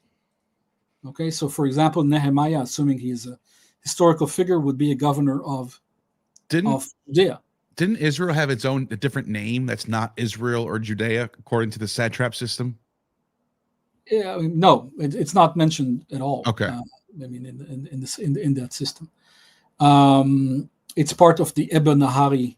That's what I meant. Eber Nahari. That's what I meant. Well, but Eber Nahari is all the way from the Euphrates to the border of Egypt. So it's a. Okay, so they don't. Yeah, this is just a different system. Yeah, exactly. I got you. And that's actually that's one version of Eber Nahari. Eber Nahari's borders, so to speak, changed over time. Okay, but that's not representative here. But anyway, so you have Ḥananiah sending his servants to negotiate with the local governor. So, as I said, the hierarchy is satrap and then governor. Ḥananiah is far above the governor, but at the level or below or right below the level of the satrap, right? So we have this Ḥananiah and Anani who is mentioned in several documents from at the same time. Both, I mean, these are clear Yahwistic names, right? Mm-hmm. At a time that have satrap-like authority in Egypt at the time. This is already striking for a Yahwist to have authority that is almost parallel to that of the satrap, the one who rules all of Egypt, both Upper Egypt and Lower Egypt, right? And he's again has a level of authority that is higher than the local governors. So you have a Yahwist and who by the name of Ḥananiah at that level of authority. Now this Anani, again, Anani and Ḥananiah is the same person. He is never mentioned with a patronymic. Now that name is very, very popular. We find it also in the Bible. We find it also in other documents from Egypt at the time. Very popular name, Ḥananiah, Ananiah. Because it's so popular, it needs to be if you're referring to a person by that name, you have to also use a patronymic, saying Ḥananiah, son of such so and so, right? But this particular Ḥananiah / Anani is never introduced with a patronymic. It never said Ḥananiah, son of, or Anani, son of. Okay, never. That means that he is so well known, so notorious, so authoritative, that you cannot mistake him for a different Anani in a given context, right? Mm. He is well known. That's why we are not using. He's introduced.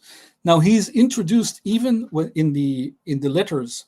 We have two drafts of a letter that the Elephantine Yahwists sent to Jerusalem, to Bagohi, the governor of Judea at the time. In these drafts, Anani appears. That name appears without a patronymic. So even Bagohi, even the governor of Judea, not just in Egypt, but even the governor of Judea knows who this person is without the need of a patronymic. Even though this name is very, very popular, that it would require further identification if the addressee does not know who we're talking about. They just say Anani, and that's enough. They know, the governor knows who they are referring to. Okay, so this person was very well known, was very, very authoritative at that time. Now, at the same time, and now he's mentioned in this letter to Judea, he is mentioned together with a person called Ostan. Okay, and he's called Ostan, the brother of Anani. Now, at the same time, exactly the same period where Ḥananiah was in Egypt, we have an Ostan also mentioned, also documented in Saqqara, in the center of power of imperial power in Egypt. And this Ostan is a very, very rare name, Ostan. This name appears again only in the Wadi Dalia Papyri in the middle of the 4th century.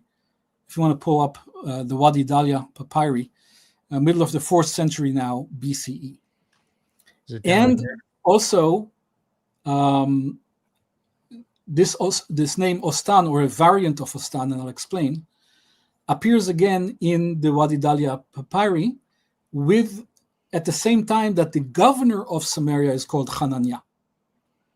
So we have this pairing of a patronymic-less Ḥananiah and his second in command being Ostan, or Asiton, and I'll explain this variant in the name. Both in the letter that was sent from Elephantine to Judea, in Egypt at the time, unrelated to this document as well, and in Wadi Dalia about 80 years later. Okay, excuse me, about 60 years later. So my argument here is that these connections, I mean, Ostan is a very rare name. This is almost the only occurrence of the name Ostan. Now, Frank Moore Cross already suggested this name as it was found in Wadi Dalia, that this name is Phoenician, meaning Isis has given. Isiton. Okay. Oh, really? Isis, it's like Jonathan, right? Yahweh has given. Oh. So this is Isis has given, which makes a lot of sense. Now, the variation between Asiton and Ostan simply records the variation of the spelling of the theophoric name Isis. Is this the papyri right here? Looks like it, but they all look the same. So I don't. Oh, okay. Yeah, they're all very fragmentary and kind of. Yeah, you can barely see that. But go ahead. In any case, so we have Ostan Isiton clearly. I think this is the name Isis has given, and it's a very rare name. It's really documented in this name and in one other case from that particular period. And so finding this very rare name with the patronymicness less Ḥananiah, maintaining the same type of relation between them, in one case being a satrap or satrap in training, and in his Sagan, which is his kind of his second in command, and also again the same names in the petition from Elephantine to Yehud, and the same names appearing again in Wadi Dalia. I think for this to be a coincidence is highly unlikely for this level of authority at the same time. Now, clearly, also what's interesting is that means that by the middle of the 4th century, they were about 80 years old. Okay, Ḥananiah would have been about 80 years old. That's a very long, not unheard of, but it's a very long lifespan for the Persian period. Interestingly, Josephus notes that the house of Sanballat, which I claim Ḥananiah is a scion of, the house of Sanballat was known for its longevity. So that's Josephus also pointing that out. In any case, I think that from the evidence that we have, clearly Ḥananiah and Anani are the same person, and clearly they were at a level of authority that is only rivaled by the satrap, or identical to that of the satrap at the time. So that's already striking. And again, this association in 3 different places of Ḥanani and Ostan in this Isis has given at that level, at these levels of authority, I think is also very striking and cannot be coincidental. So I argue that the Ḥananiah of the so-called Passover Letter is also the person who would become governor of Samaria. Now, this was. I see what this is doing. We're talking about the end of the 5th century now, about 410 before the Common Era. Ḥananiah arriving in Egypt around 419 before the Common Era.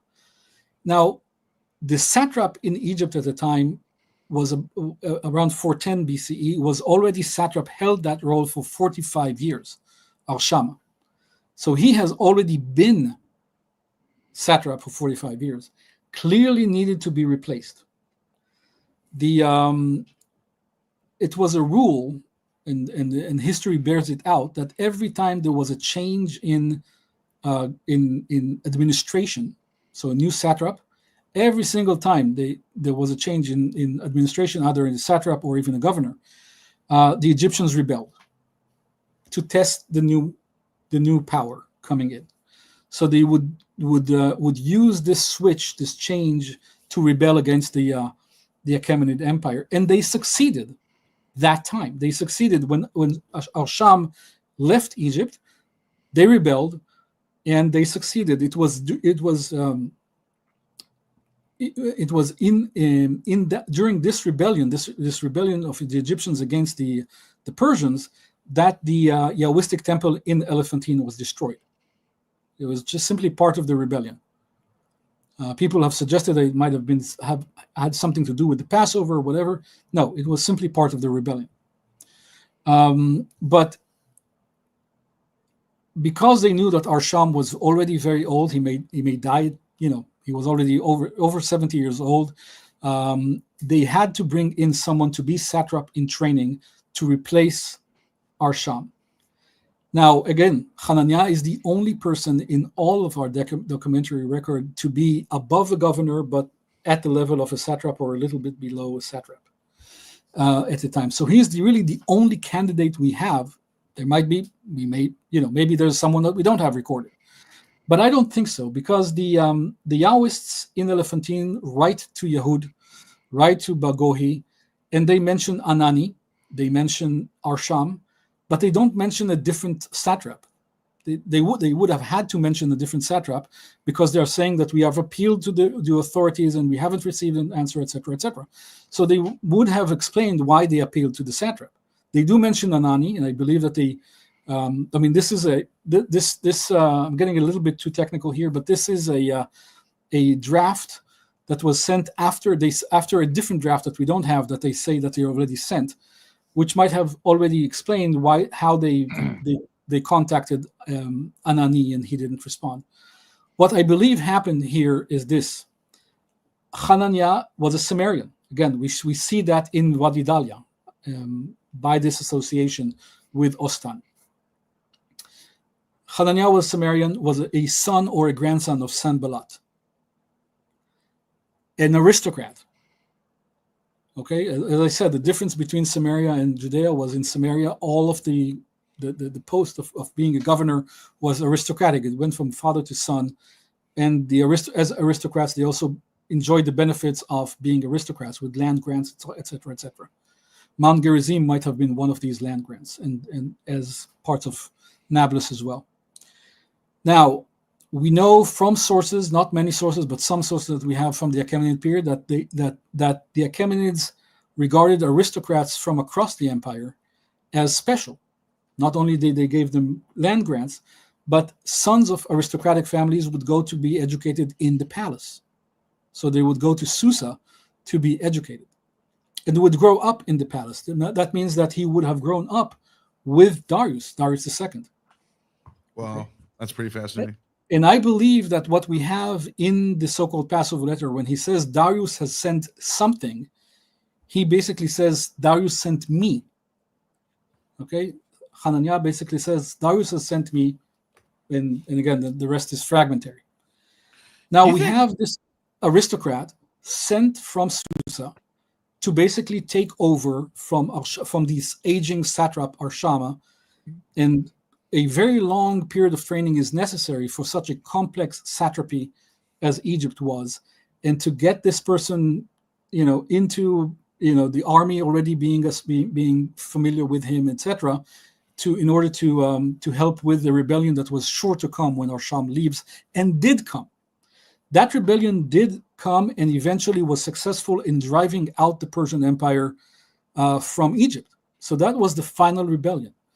Now, so according to my what analysis, year is this? Just so we're on the same page. So that's 410 okay. Before the Common Era, into around 447, and then Lower Egypt was already taken by the Egyptians by 404, and Upper Egypt probably a little bit later, about 400 BCE. So this is what you're describing with Ḥananiah and Darius is like the formation of a new religion kind of formulating. Like he's sort of like Ḥananiah is almost like one of the creators of Proto-Judaism. Maybe, possibly. He's planting the seeds, maybe.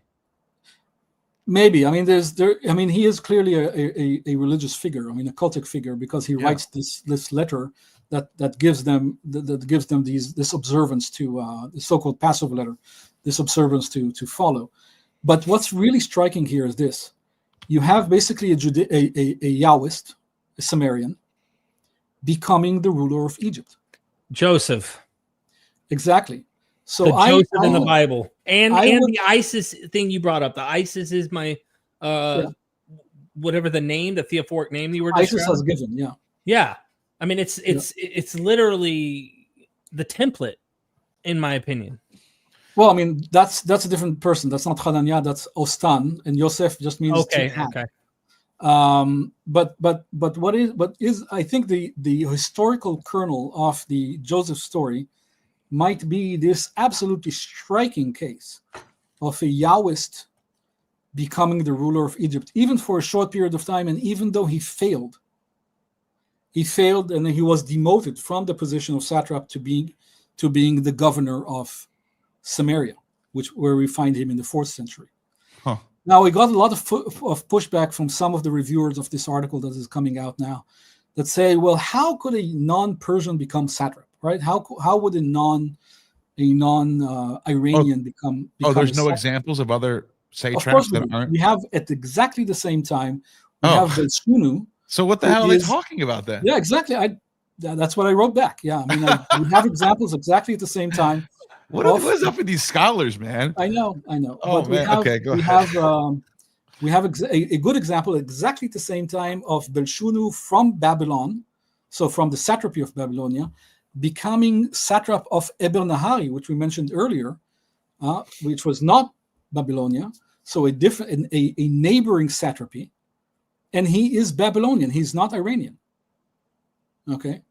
We, of course, also have Greeks becoming satraps. That's a different story, much more well known.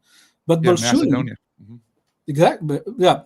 But Belshunu, right in the neighboring satrapy, we're talking now about Eber Nahari, at the same time, almost the same time as Ḥananiah would have been in exactly the same role in Egypt, a non-Iranian, a Babylonian, becoming satrap of a satrapy where that is neighboring satrapy to the one where he grew up. Okay, It's actually the same thing as we have from Samaria, a satrap becoming a satrap of a satrapy that is neighboring to the one of his, to the one he grew up in. So this is a truly incredible story. I mean, if my analysis is correct, and I think that, again, because of all of these different things coming together, the logical inference here, based on the evidence that we do have, which is I think very solid. But again, it does require some speculation. But speculation that is based on logical inference. I mean, we don't have too many options here. I mean, someone being at that level of authority you don't have too many players in that level. I'm looking at a name right now who's a satrap of Ionia, and he was a Spartan. Right. Spartan. Yep. Yeah. You just debunked that entire class. But I mean, Belshunu is even better because Belshunu is at the same time in the neighboring satrapy, also in Eber Nahari, which is I mean, it's this entire region had non-Persian satraps at the same time. This is an interesting thing. I know this is a jump to biblical text about Joseph, but as we've done our interview before talking about the origins of Moses and placing this in the Hellenistic period, there's good reason to think here are literally like Neil was saying, this proto something's coming up. You almost are expecting within the next decades for biblical material to really start being constructed, because in the biblical text, when Joseph tricks his brothers, putting the gold, he puts like gold inside their bags. I believe it says a golden cup. Well, in Ahikar, literally the Persian famous myths of their day, that he is accused and being sentenced to death for stealing gold, a golden cup. And I can't remember the details. It's been a while since I read it, but there's an academic I read who pointed out that the Ahikar, which was, you pointed this out, is the most well-known story in the Persian period. It was the first bestseller, really, the kind of international bestseller. History.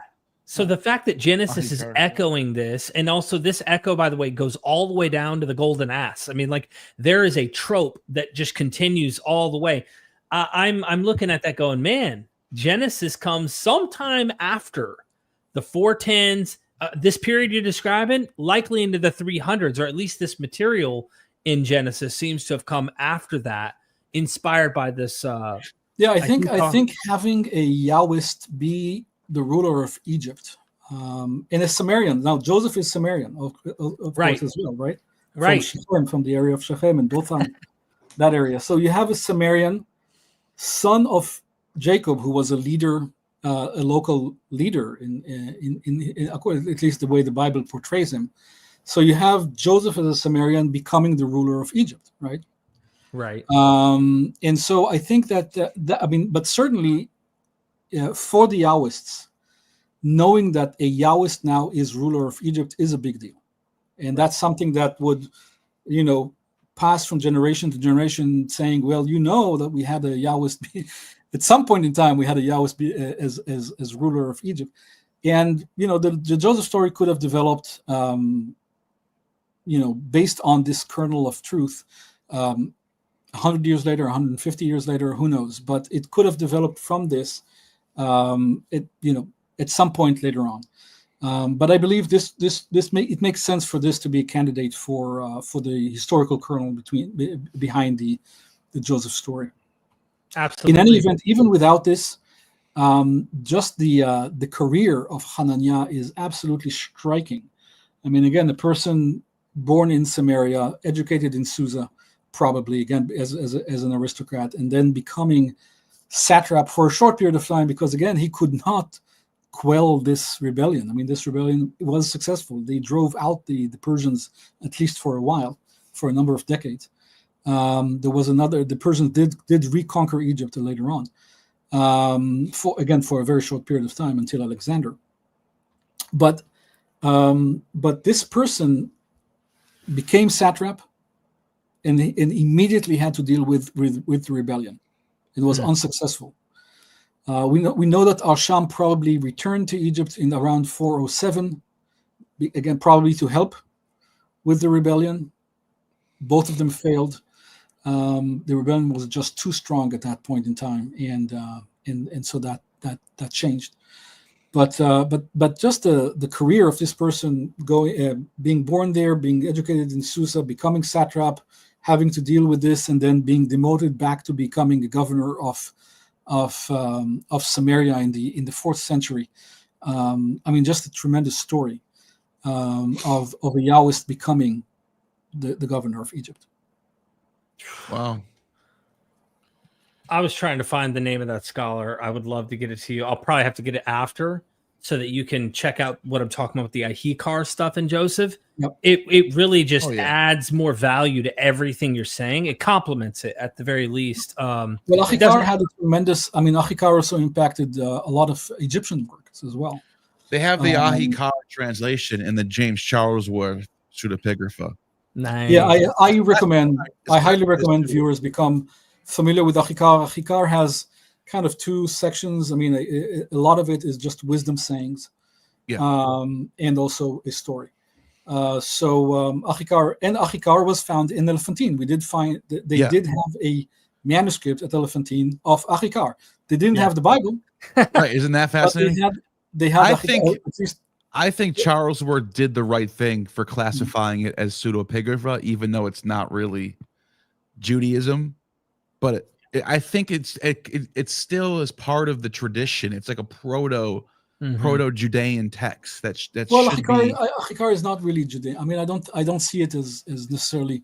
Ahikar was very popular amongst Yahwists. Right, that's what I'm saying. And the name Ahikar in Babylonia became very in the 6th century into the 5th century became very, especially the 5th century, became very popular.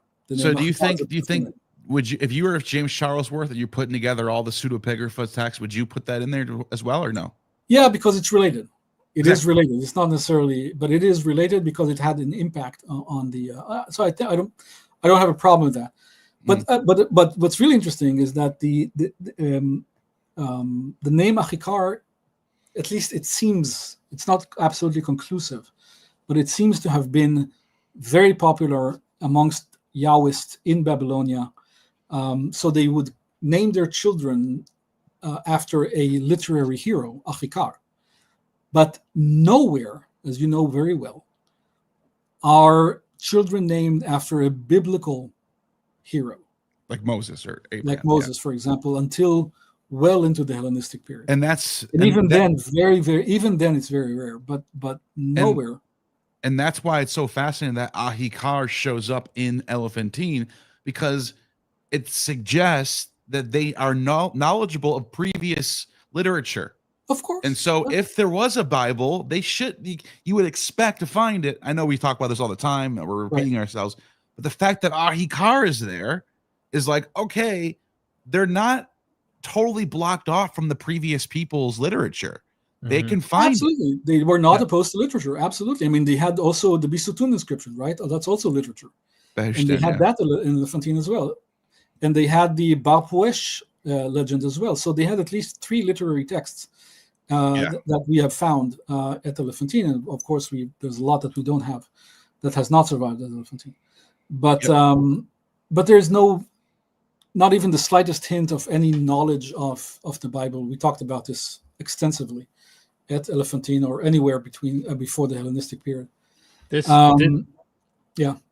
right here, Joseph Ahikar and the Elephantine, the Joseph story is diaspora novella, the possible Egyptian background. Yeah, there's this, and then there's also an Academia Neely Shupak. Right. From an Egyptological perspective, and I just found this. So yes, this is just come out. Yeah, this is awesome. Yeah. If you want to dive in further, I think she actually quotes me in that article. Yours truly, huh? She's great. She's a great scholar, and she actually, I mean, now she's emerita. She's retired, but her office is right across the corridor from mine at the University of Haifa. Well, anyway, so can we? We talked about a lot of stuff. I wonder if we can just kind of sum up what is Israel based on what we talked about. Unless you weren't done. I don't know if you were done or not. Well, I'm obviously. I mean, I could go on for hours. Yeah, but dude, you are the man for that. By the way, we did it in person. I was like, "Are you sure?" I felt bad. I was a little pissed. Neil went first, and I was like, "Neil's gonna get all his good energy. Neil's gonna like get all the good questions." But then I had the sounds. The construction sounds, so it didn't really work out too well. And then Gad pops up. It's like, oh, well, so y'all. I'm like, okay, cool. He's on fire with me too. So yeah, okay. We do have super chats. Keep that in mind before we wrap up. I just want to. That's why I'm saying maybe we can do a little tie it all together, answer the question, and then we'll do supers. I think the main thing that I'd like to do to tie this all together is just to say that we tend to focus on Judea. I mean, for good reason, but from the perspective of biblical scholarship, we look too much at Judea. I think Samaria was certainly in the Persian period was more powerful, more connected to the central power structure in the empire, and more well educated than Judea was at the time. I think that Samaria's impact on Judeans and on even Judean literature and on the Bible is still under-researched. I think most scholars would agree that there was some kind of collaboration between northern authors and southern scholars, but I think that we tend to minimize the amount of northern impact on the composition of the Bible. We just talked about Deuteronomy earlier on, how everything is set in the north. Even the writing down of the Torah is set on stones, is set in the north. So it's set right facing Mount Gerizim, right? So I think that the northern Yahwists need to be given much more prominence in biblical studies and in general historical studies of that period in and around Yahwism than they are today. And I think many scholars would agree with me on that point, but we are still, there's a lot of open questions. We're still at the beginning of this. And yeah, still a lot of work to be done, but these are fascinating topics. Even Ḥananiah as a northerner just shows you how much authority the North had to have a Samarian become, by the will of the empire, become a satrap in Egypt. So so the Samaria or the Samaritans.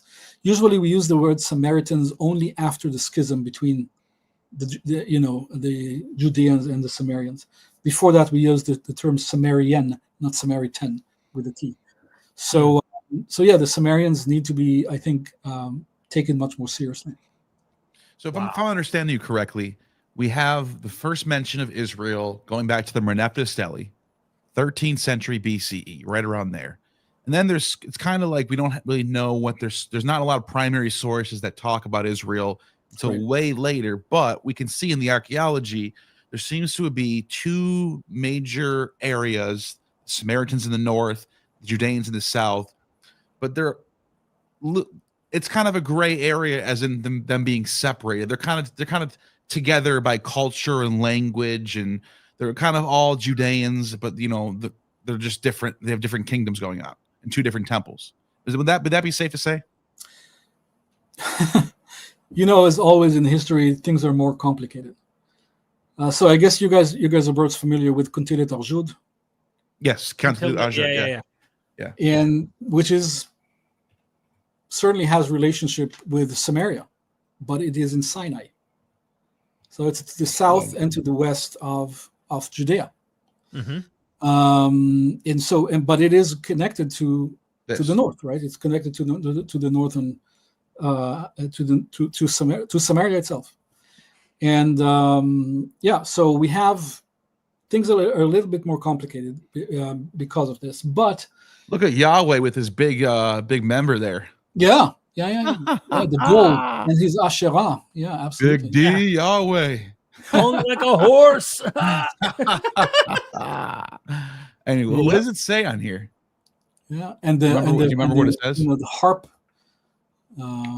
harp playing in the background. Oh, that's pretty cool. That's like Orpheus. Yep. Yeah. Nice. Like that. Very, very popular at the time, of course. But this has Samarian connections here. It says it right here. Yeah. And by the way, I'd love to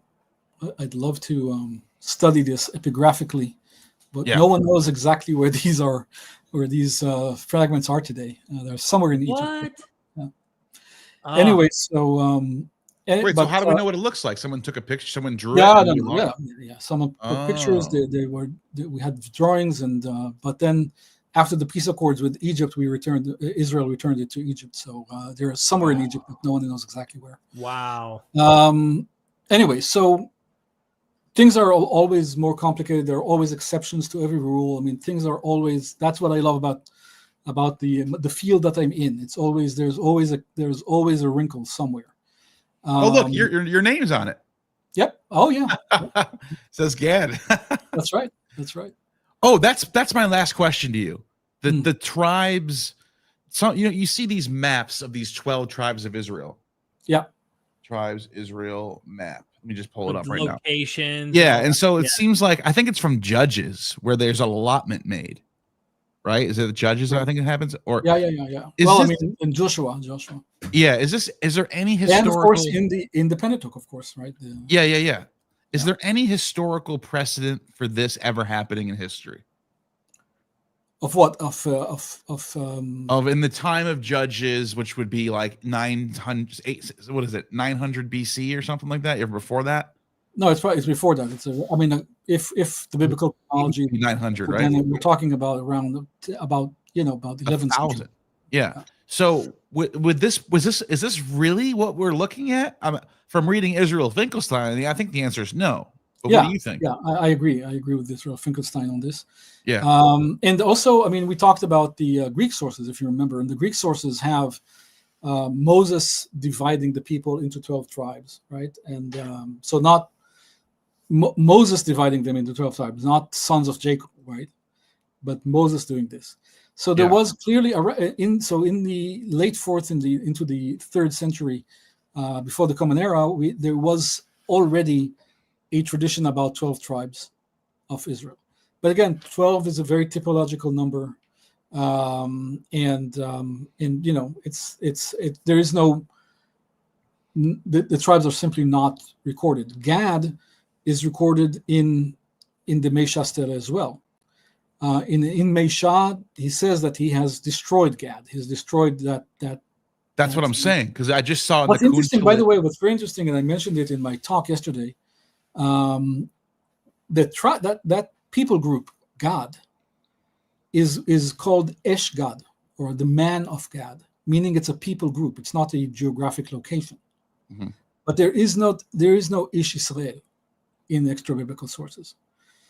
Okay, so that would correspond to the Lu Arame, so the Awilum Aram, the people group designation of Arameans that I mentioned earlier in our discussion today.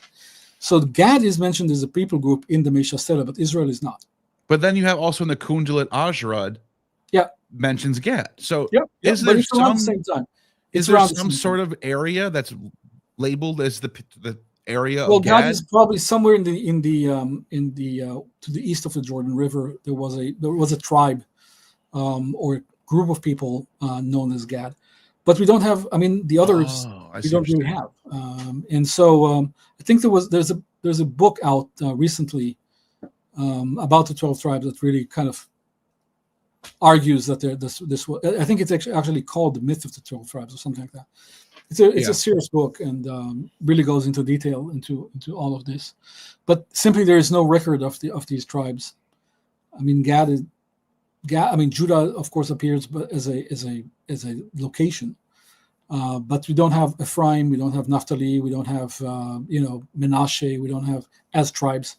None of this exists anywhere in the sources. Okay, so it looks like what we got is we have two major kingdoms connected by culture and language, and every century is going to look different as of what the layout is. Yeah, pretty much. But also, we don't have any proof of a unified kingdom either, right? That's why I said two. That's why I didn't say one. That's exactly right. Yeah, that's what reminded me to point that out to the listeners. That's true. Yeah. There is no unified kingdom unless Maccabee period. That might be the only time. Well, it's not really a unified. I mean, it's a completely different story there. So they conquer the Galilee and Edom. Slowly conquering. That's the first time that Israel at its height and forced converting. Yeah, absolutely. Yeah. So that's it. That's your unified kingdom is Maccabee period. That's it. Yep. So, all right. That's it for me. Look, I'm going to start us at the top and we'll try to blast through some of these so you're not here all night. Yeah. Daniel Kyle, thank you for being a member and gifting 5 memberships to 5 people here at MythVision. We really appreciate that. Daniel, again, on the Gnostic Informant side, gifted 5 memberships. Man, thank you so much for helping both of us out. Thank you for being a member. American Culture. Super sticker by the Real Daddy Abe. Thank you so much. Thank you, Dave. Daniel Kyle says, member for 11 months. He used his membership comment. Could it be possible that writings from one of the prophets or another popular teaching writing caused popular reform of the name of Yah? Good question. Who knows? I mean, we don't know what caused this this grassroots reform. It was a grassroots reform. I think we don't have any reason to believe that one of the prophets was. I mean, there's simply no evidence for that at all.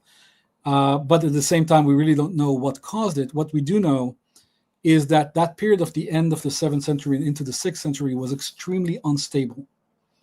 It was the Babylonian Empire coming in and kicking out the Neo-Assyrian Empire and ultimately destroying the Neo-Assyrian Empire. 705 BCE, we have the big battle in Carchemish, where the Egyptians are defeated, and so a lot of instability, waves of exile by the Babylonians that culminated, of course, in 586. But before that, you had wave of exiles in the south, in Judea as well. So I think there was a period here where people kind of came together, understood that they have some kind of shared destiny, and unified their identity with a very simple manner by simply standardizing the theophoric element in their name. Thank you so much. That I think that's it. But what was the trigger, the historical trigger? I don't think there's any reason to believe that it was one of the prophets, but it could have been simply just the historical background. But who knows? Maybe we'll find at some point in time some other documents that will give us more information. Thank you. Isaac Cespedes, if I said that properly, I get $100. If I didn't, then that's just what I usually do, is butcher names. Samaritans today pronounce reading the Torah today Israel as Yesharel. Yesharel. Okay. That's interesting. Interesting. Yeah. Thank you for Didn't know sharing that. Yeah. TWPB, thank you for the super chat. Gnosis goal. Let's hit that Gnosis goal. Hit it. Enduring True motifs. Sargon II annuls Yahu Bidi can also be translated as Elu Bidi. The Elu is a generic designation for any deity, nothing inherently to do with Yahweh. So we talked about this. That is that we have El and Yahweh in that name, both with the Dingir identifier. So yeah, I agree. We have both of them, and we know that El and Yahweh were assimilated. Yeah. You guys talked about it a lot. So yeah, but that is interesting how you find it in a Hittite king's name. He's already syncing the two. A gods Hittite together. king of an Aramean city. Right before the Bible. Before the Bible, he's already syncing El with Yahweh. Yeah, but he's not from Israel. He's not from Judea. I mean, he's a Hittite from. So Yahwism. Yeah. I mean, these are Yahwists. I mean, if you want to, I really want to track down where Yahweh comes from. I'm so interested in this topic. I mean, I think that the evidence points to the north. I mean, the evidence does point to. It makes me wonder if those Ionians are coming from a common, like the Ionian god, Yay, which one of the. You're jumping ahead. There's a super chat. Yeah, but it becomes one of the names of Apollo, and then even maybe Dionysus as well. But Apollo more easily to prove that. I wonder if they're both going to a common ancestor at some point. Maybe. Who knows? Thank you so much, Daniel Kyle. Thank you again for the super chat. The Hittites and the Phoenicians were in the same area. Is it possible that trading metalworks were involved in the spread of Yah? Chthonic metalwork from Yari area, Mesopotamia, spreading south. So the Hittites and the Phoenicians. Well, I mean, the Phoenicians were, depending on what time you're talking about. The Phoenicians were, of course, spreading across the Mediterranean. But the Hittites, I mean, they were, let's say, neighbors. The Hittites and the Phoenicians were again, depending on what time period you're talking about, but they were neighbors. Trading of metal was everywhere. I mean, obviously, everyone needed metal, and they would trade with anyone who could provide metal, and so everyone traded metal with everyone. Right. So yeah, was that related to the spread of Yah? Who knows? I think there was some migration of Yahwists south. Again, it's also really interesting.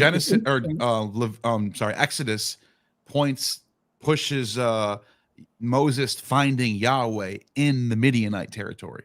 Yeah. So they might have knew something. I don't know. Just helping Daniel out. That's all. Yeah, I don't think that the person knew anything much about the person writing that passage of Exodus knew much about the actual history.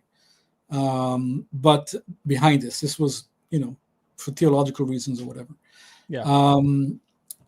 But there was a well-known metallurgical site where they did mine right there near, there where Arabia meets the peninsula. The Midianites and stuff. So maybe there was still trade, and they used a geographic. I mean, kind of like what they found. Bob Cargill says, cities that built the Bible, geographies that they kind of.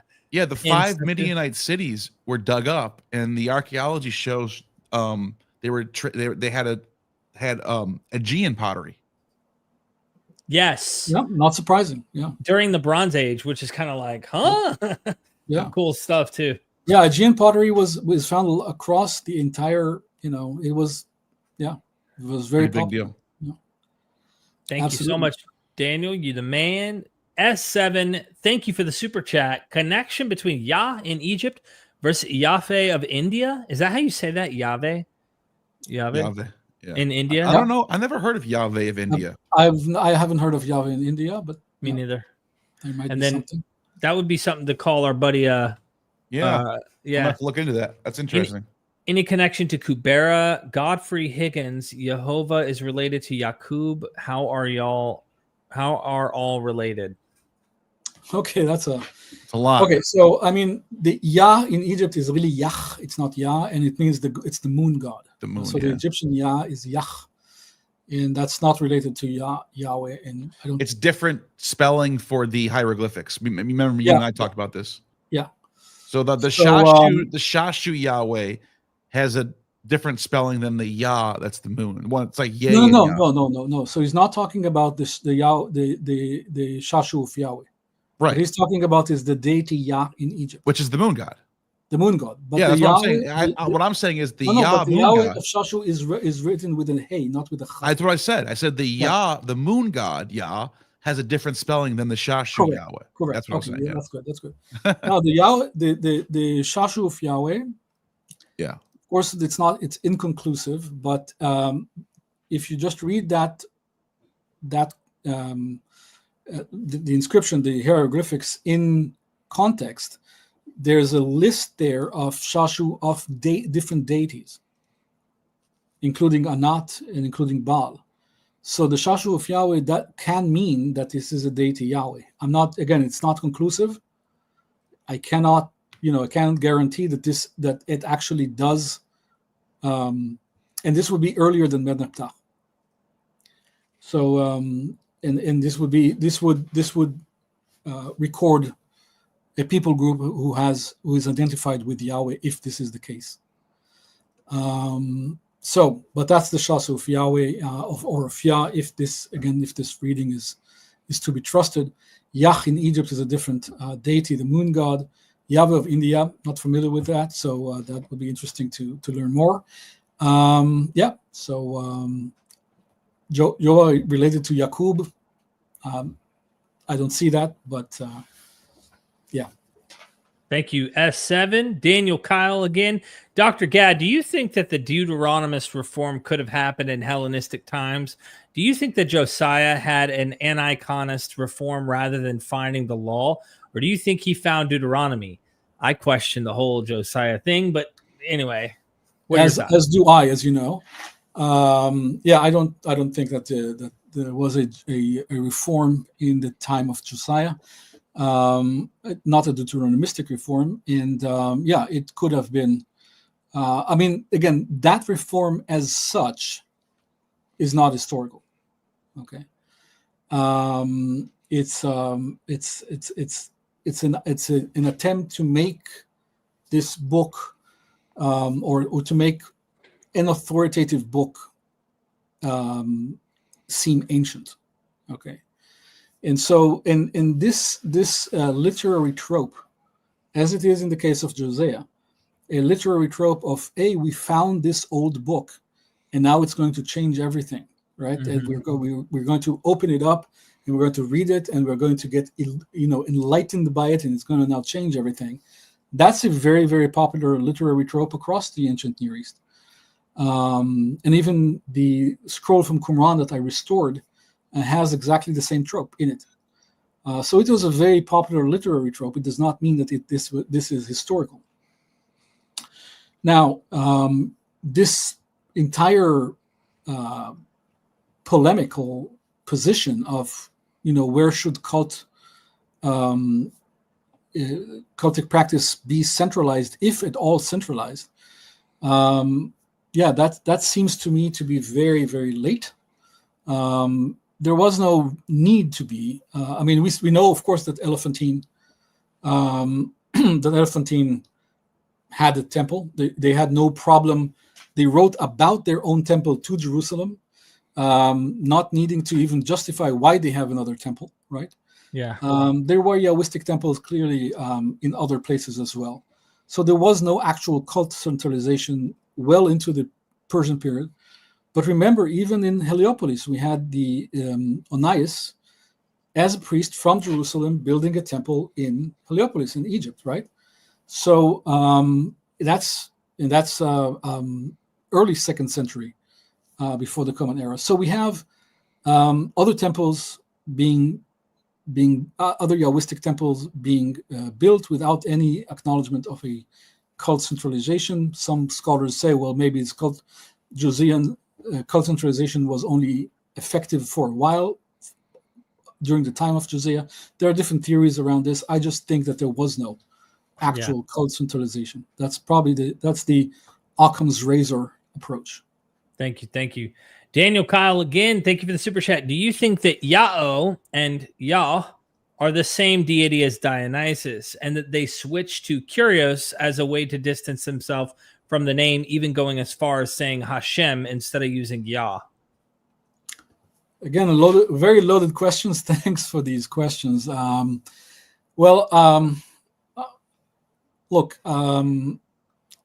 we know that Yahweh, or the Yahwistic deity, was assimilated with the Dionysus. We know that.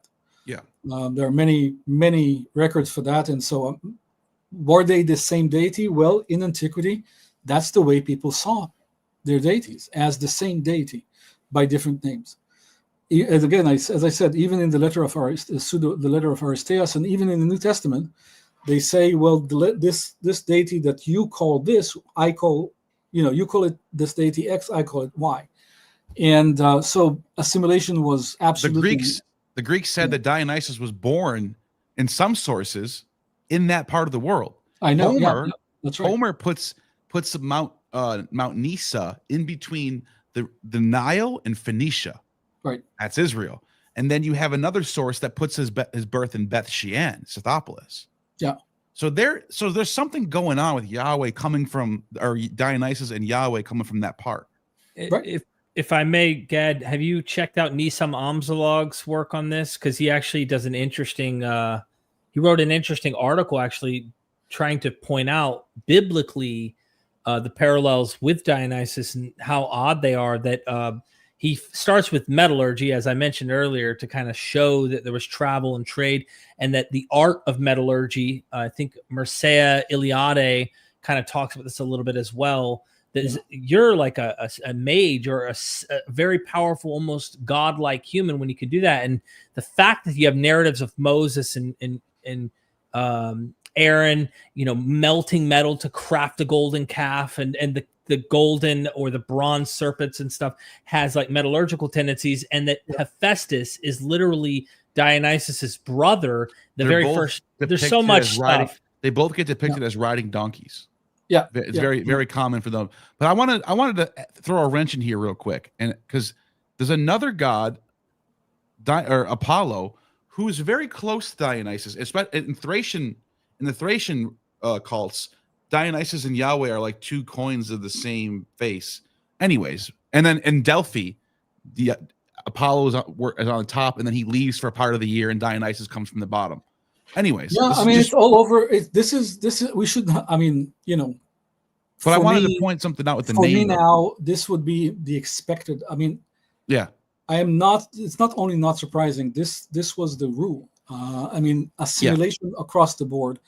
I think we mentioned in one of our previous episodes. We mentioned this truly striking coin of a Yahwist, who has his name, a clearly Yahwistic name, with the theophoric element Yahu in it on one side, and on the other side Zeus.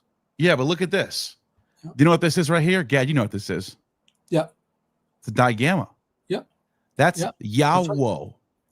So the etymology of the name of the Ionians is, and Beeks points this out. Beeks is the top of the line, Indo-Europeanist scholar, Greek scholar.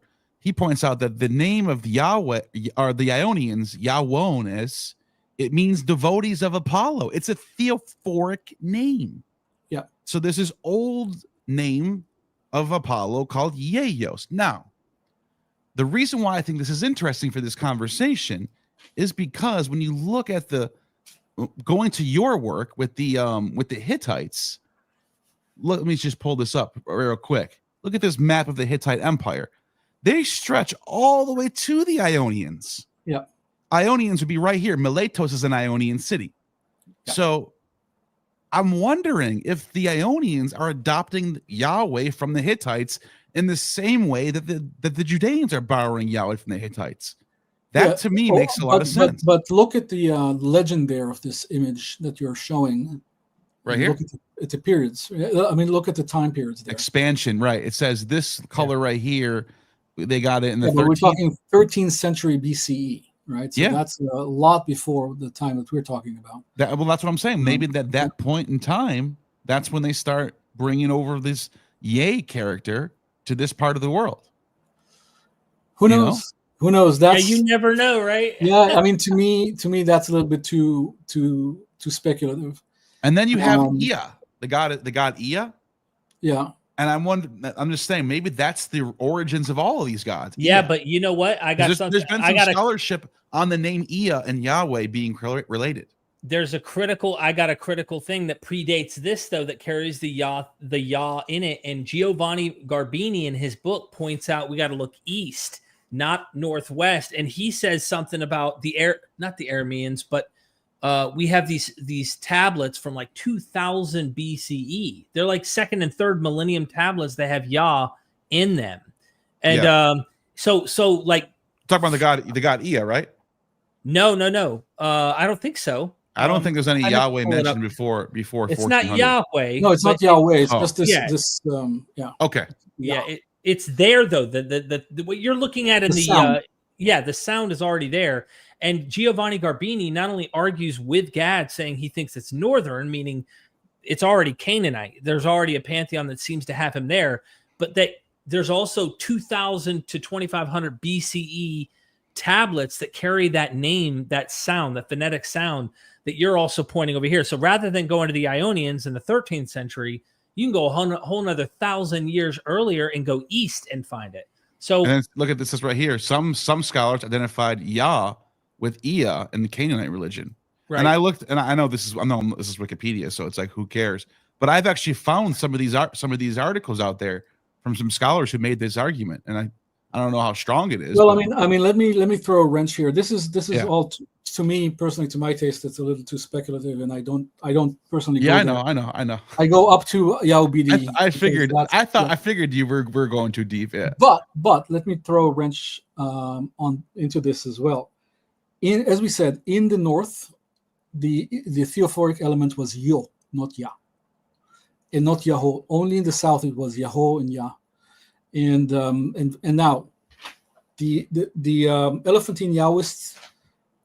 The main reason why I think many of them were Samarians is because they identify as Arameans.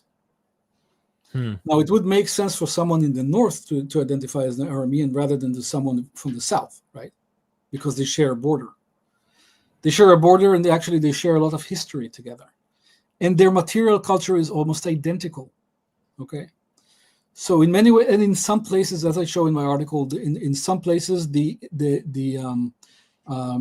House of Omri is listed as part of the Aramean Federation of tribes. I mean, the Arameans were a federation of tribes. It's not just there was no Aramean tribe. So the northern Israelites were part of this Aramean world, as was Yaubidi, right? Yaubidi, king of Hamat, which is an Aramean city. And so we're talking about Yahweh starting, I think, somewhere in this Aramean sphere of influence, from which the Israelites inherited, and from that also the Judeans inherited from in turn. That's as far as I feel comfortable going. No, that's interesting. I think you are saying there's something. There's likely a continuity. You just have no way to pin it down. Exactly. I'm fully aware. Obviously, Yaubidi did not invent something new. Yeah, something happened, and clearly there was something before him, even far before him. But I think that that this is a northern phenomenon. Thank you so much. Yeah, thank you for that super chat. S. Mill, thank you for the super chat. Any idea what their first book or theosophical scroll to get significant circulation from the Hebrews? So I think the question is, what is the first written work by the Hebrews that to get significant circulation. Yeah.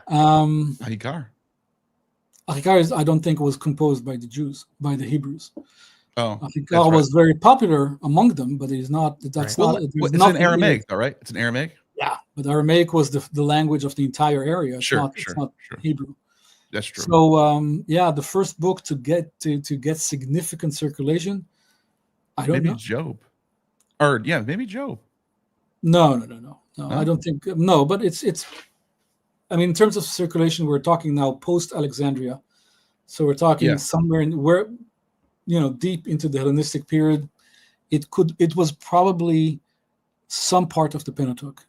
Because that's what Hecataeus is writing about, is Moses and Abraham. That's what Hecataeus is writing about. That's what would appeal to Hellenistic tastes. Genesis. Genesis. Makes sense. Thank you. I don't know about Genesis, but some part of the Pentateuch. Yeah. Thank you. Solera Knight, thank you for the super chat. Israel equals Israel, the three gods. Oh, I know. You've heard that? Have you heard this? Well, we've all heard this one. Dude, I grew up. Yeah, man. Yeah, what are your thoughts on that? Yeah, no, it's not. No. Dude, Neil, did we not go through like a phase like 10 years ago when we heard this? Sounds interesting because it fits so perfectly. Yeah. But Isis, Ra. Why Ra? Why not I personally don't know of any name of an area or a people group or even a personal name that's composed of three gods. Yeah. Usually you have one deity and a verb or an adjective, but three deities or a dyad like a not Yahoo. Yeah, but three deities would be pushing it. I mean, again, you have. I mean, I can imagine maybe a triad referred to as such, kind of glued together, but not as a name of a people. And then why? And then if that was the case, why hide it? Why change it to something else? If this was the case, if they're worshippers of Isis, Ra, and El, then we'd see it in the history. And why would they just stop doing it? And then two of these deities are never explicitly connected with Israel in any way. Yeah, but there is in Jerusalem, Salem, the god Salem is in the name of Jerusalem. Right. But of course we don't get a Bible, story about it, but Asherah's son, the moon and sun. And I think Jericho has a moon god, Yaruk. Yeah. Mm-hmm. I love that kind of stuff, man. These are the kind of like deep dive documentary videos that me and Neil will like spin. And then Jerusalem. Okay. Next super chat. Dustin Ellerby here for the party. Welcome to the party. Nice, Dustin. Enduring motifs. Thanks for the super chat. Israel is always being used as an exonym and geopolitical term. First attestation, 9th century BCE. Simultaneously, Jezreel appears as an etonym, Jezreel city. Interesting. Yep. Thank you. American culture. Yeah, seriously. Thank you for the super sticker. Richard Epler, thank you for the super chat. What about the Proto-Deuteronomy Shapira scrolls translated by Eden Dershowitz? Yeah, what are your thoughts on that? Yeah, I mean, I'm firmly in the camp of scholars who say that this is a forgery.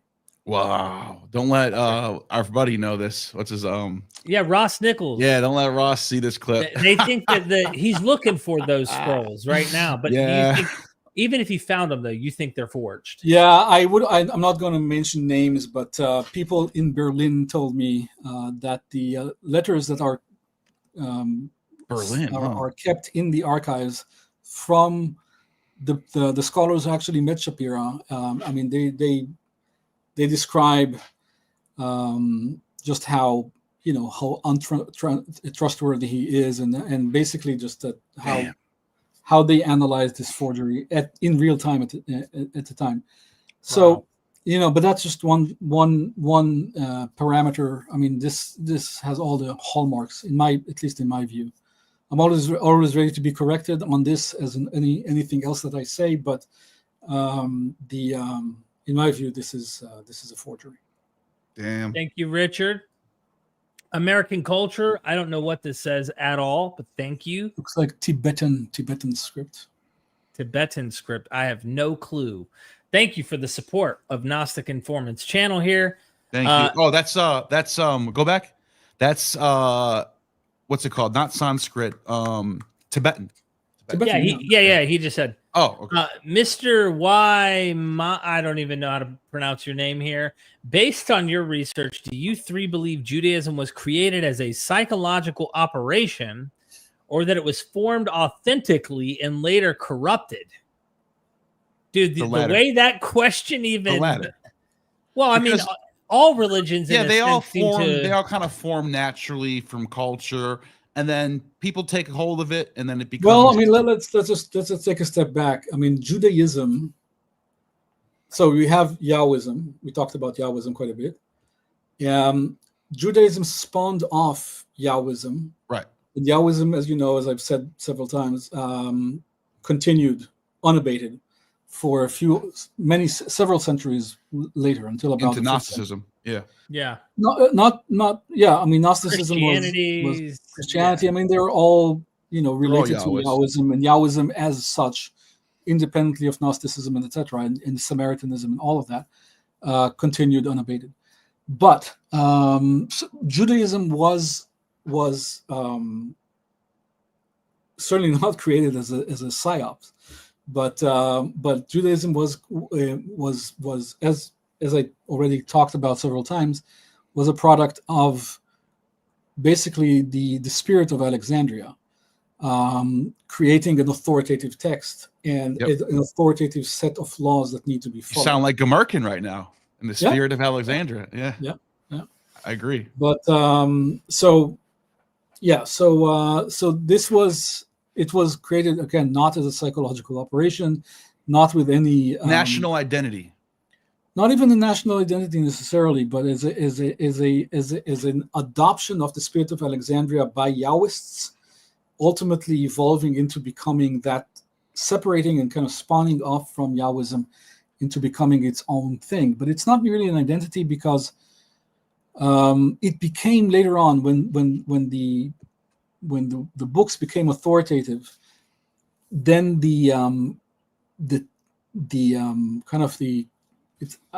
I'm using the word canonized, even though it's completely anachronistic here, but I want to say that something that kind of has a seal of approval on it, that became a factor in the development of the Jewish sects later on. So the Pharisees, the Sadducees, the Essenes, all of that later on became a political position. So again, it's not really a question of corruption. It's certainly not a question of psyops. It's authentic, but it's based on it derives from the spirit of Alexandria and this obsession with an authoritative text. That's what gave rise to Judaism, and so it's in that sense it is organic. Sure. Thank you so much, Adrian. Thanks for being a member, my friend. I really appreciate you. Constellation Pegasus, good to see you here, man. Can Gad go to Bart Ehrman's BCA Academy and make a course about this? I feel jealous. I'm like, why not MVP dash courses? I mean, come on. We do courses too. But yeah, have you thought about possibly wanting to do a course with us, Gad? Why not? Sure. Why not? Yeah, let's make it happen. Great idea. Let's do it. Doc Ploromanot, thank you for being a member in the big super chat. If Yahweh in Contilida Drud of Samaria, Temen, reflects a pre-Israelite theonym, did the shift to Yahweh mark Canaanite vowel assimilation or a scribal strategy to mask Midianite, Kenite cultic origins? Good question. Also very low. Midianite is the origin for this, right? So I guess he's saying if we're presupposing that, right? I guess so. I mean, I think that so in Contilida Drud, of course, we do have Yahweh. Mm-hmm. And I think that Yahweh, I mean, we have it earlier on also. We have Yahweh also in the 9th century inscriptions, 8th century inscriptions as well. And so I think Yahweh and Yahu were also very, very, very popular, very common names as well. I don't think it's a I'm having a problem here with the term pre-Israelite theonym. I don't know what pre-Israelite means because, again, we have Israel in Mer Neptah already in 13th century. So I don't know about that. But there is no... Yahweh was always an option. I mean, the name Yahweh was always an option as a theonym. It was not... There was no shift to that at a later stage. So I'm not sure. I'm not understanding the question completely. I imagine in this question, and correct me if I'm wrong, Doc Pleroma, is that there's this shift from El in Canaanite to a transition to Yahweh. So the typical standard view I understand scholars would take is that Yahweh comes from the south. El is authentically, that's his hometown, but Yahweh is a foreign deity who interjects and somehow takes over. I imagine that's in the mind of what Doc's saying. Correct me if I'm wrong if you're in the chat, Doc. One more thing to say also is that Yahweh was clearly a... You said correct, Nil, earlier, for whatever Nil said before you started talking about it. I don't know. Oh, I was saying if this is truly a Midianite religion, and then he's saying, would this be what's going on here? Where I just don't see any extra biblical evidence at all for this to being a Midianite. Okay. He says it's asking whether the change from Yah to Yahweh was just a natural Canaanite vowel shift or a deliberate scribal move to hide Yahweh's non-Israelite Midianite Kenite origins. Yeah, so I don't see any Midianite Kenite origins for Yahweh at all in the extra biblical record. So I don't know about that. I'm not sure about the change from Yahoo to Yahweh. Both existed in parallel. Yahoo simply because we're talking about names, personal names, it's just natural to have Yahoo in the name rather than the full Yahweh. Also, we don't know exactly how they were pronounced, and there were different dialects as well. So it could be that Yahweh was simply pronounced Yahoo, and the final hey was silent as well. Gotcha. So there are too many open questions on this, but I don't see anything that needed to be hidden by the scribes. Thank you, GD, for the super chat. Thank you. Would the Yahweh worshippers in Elephantine also have been more influenced by the Phoenicians compared to the Judeans?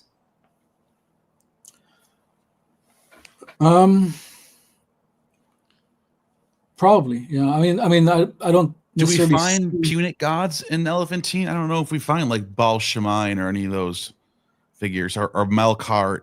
I don't know if we see those gods there. I think it's just we kind of. I mean, again, there was a Phoenician community there in the area. And okay. Are there gods there too? Yeah, there are gods. Okay. Yeah. So we have that. We know that there was a large Phoenician. There were large communities in Egypt at the time. In fact, this Ostan that I talked about earlier with Ḥananiah, the community that he was in was very heavily Phoenician as well, and the name, as Funkmore Cross suggested, is Phoenician as well. And the coins that we saw were Phoenician, right? The coins that were minted by Sanballat were Phoenician. So, yeah, certainly the Samarians were much closer to Phoenician influence than the Judeans. Thank you so much. Warlight, thanks for the super chat. A possible etymology of Ea is the Semitic root. Was it hey something? No, this is chet. This should be chet if it means to live. Yeah. To live, okay. Similar to the Hebrew verb heya or heya, to be, which is a derivative origin for Yahweh. No. No, I mean the root. I know he's writing, he or she is writing this in as an HYY, but this is a chet YY, to live. There is a scholar from, what year is this? This is from 2018. Okay, not that old. And this is it's actually titled "To Be or Not to Be." Yahweh and Ea. Go ahead. So there is some scholarship on this question that. Clearly, I would read this article. Maybe this will answer your question. I mean, clearly, this is again going back to popular folk etymology. We have, going from Yahoo to the verb to be is very, very logical step, just from a perspective of folk etymology. Yeah. I have an article should come out later this year that talks about this as well. It says, in this article, I propose that the Semitic concept of Yahweh deity, a deity's name whose form from this root, began in the East when Enki, the Samarian god of the subterranean waters, acquired the Semitic name Ea. So look, I'm just saying there's some scholars out there who's throwing this stuff around. He is a trickster too. Genesis. Yeah. Oh yeah. I have a whole book. I got a whole book about Ea over here. It's from what's his name? Walter, or I can't remember his name right now. But anyways, but that doesn't etymologically though, I guess is the point. Yeah.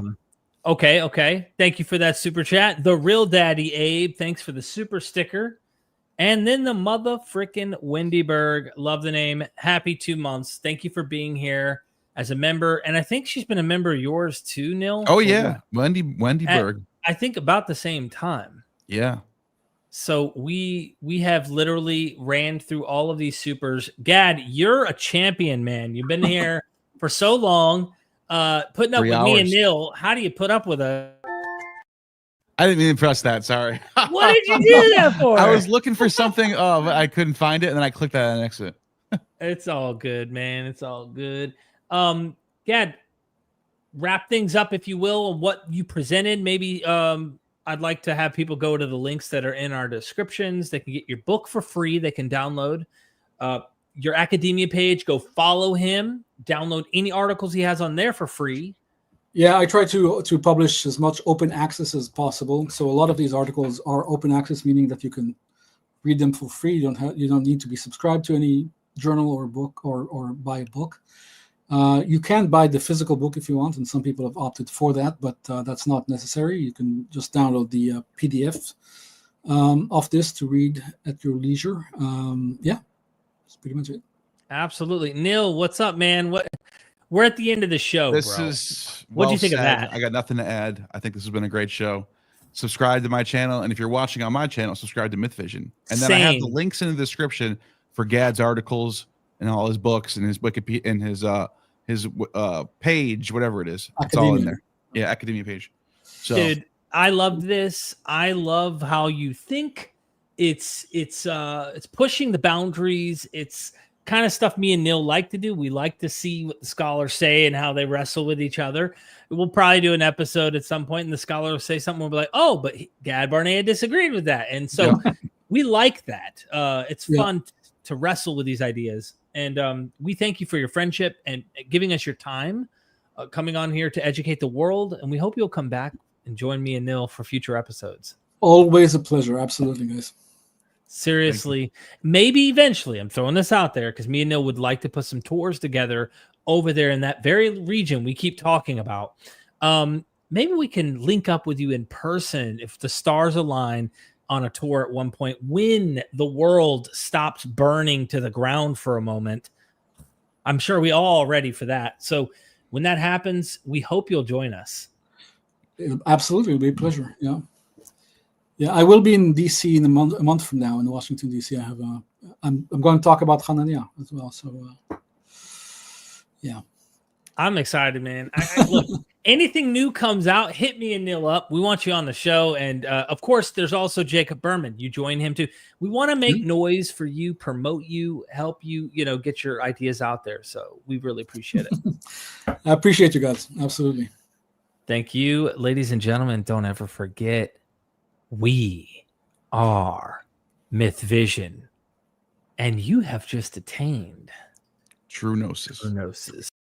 Son, do you want to know what the truth is? After this, there's no turning back. You take the blue pill, and you wake up in your bed and believe whatever you want to.